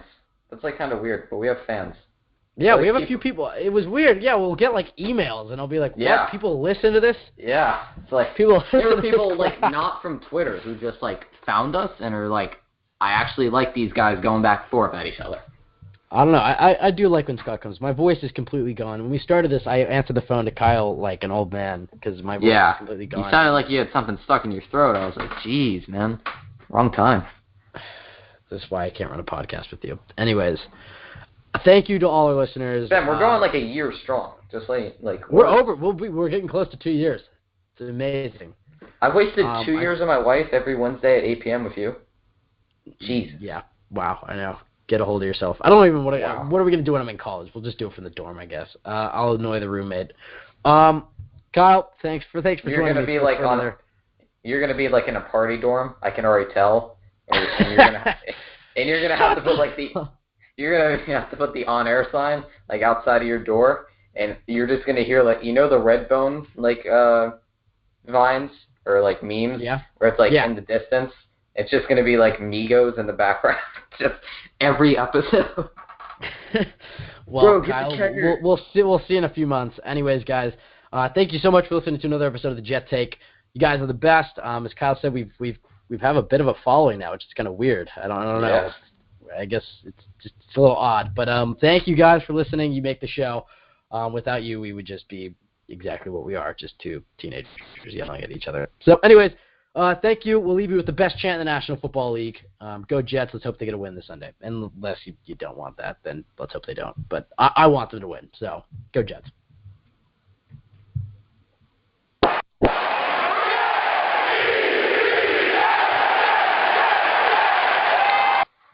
Benedict Cumberbatch.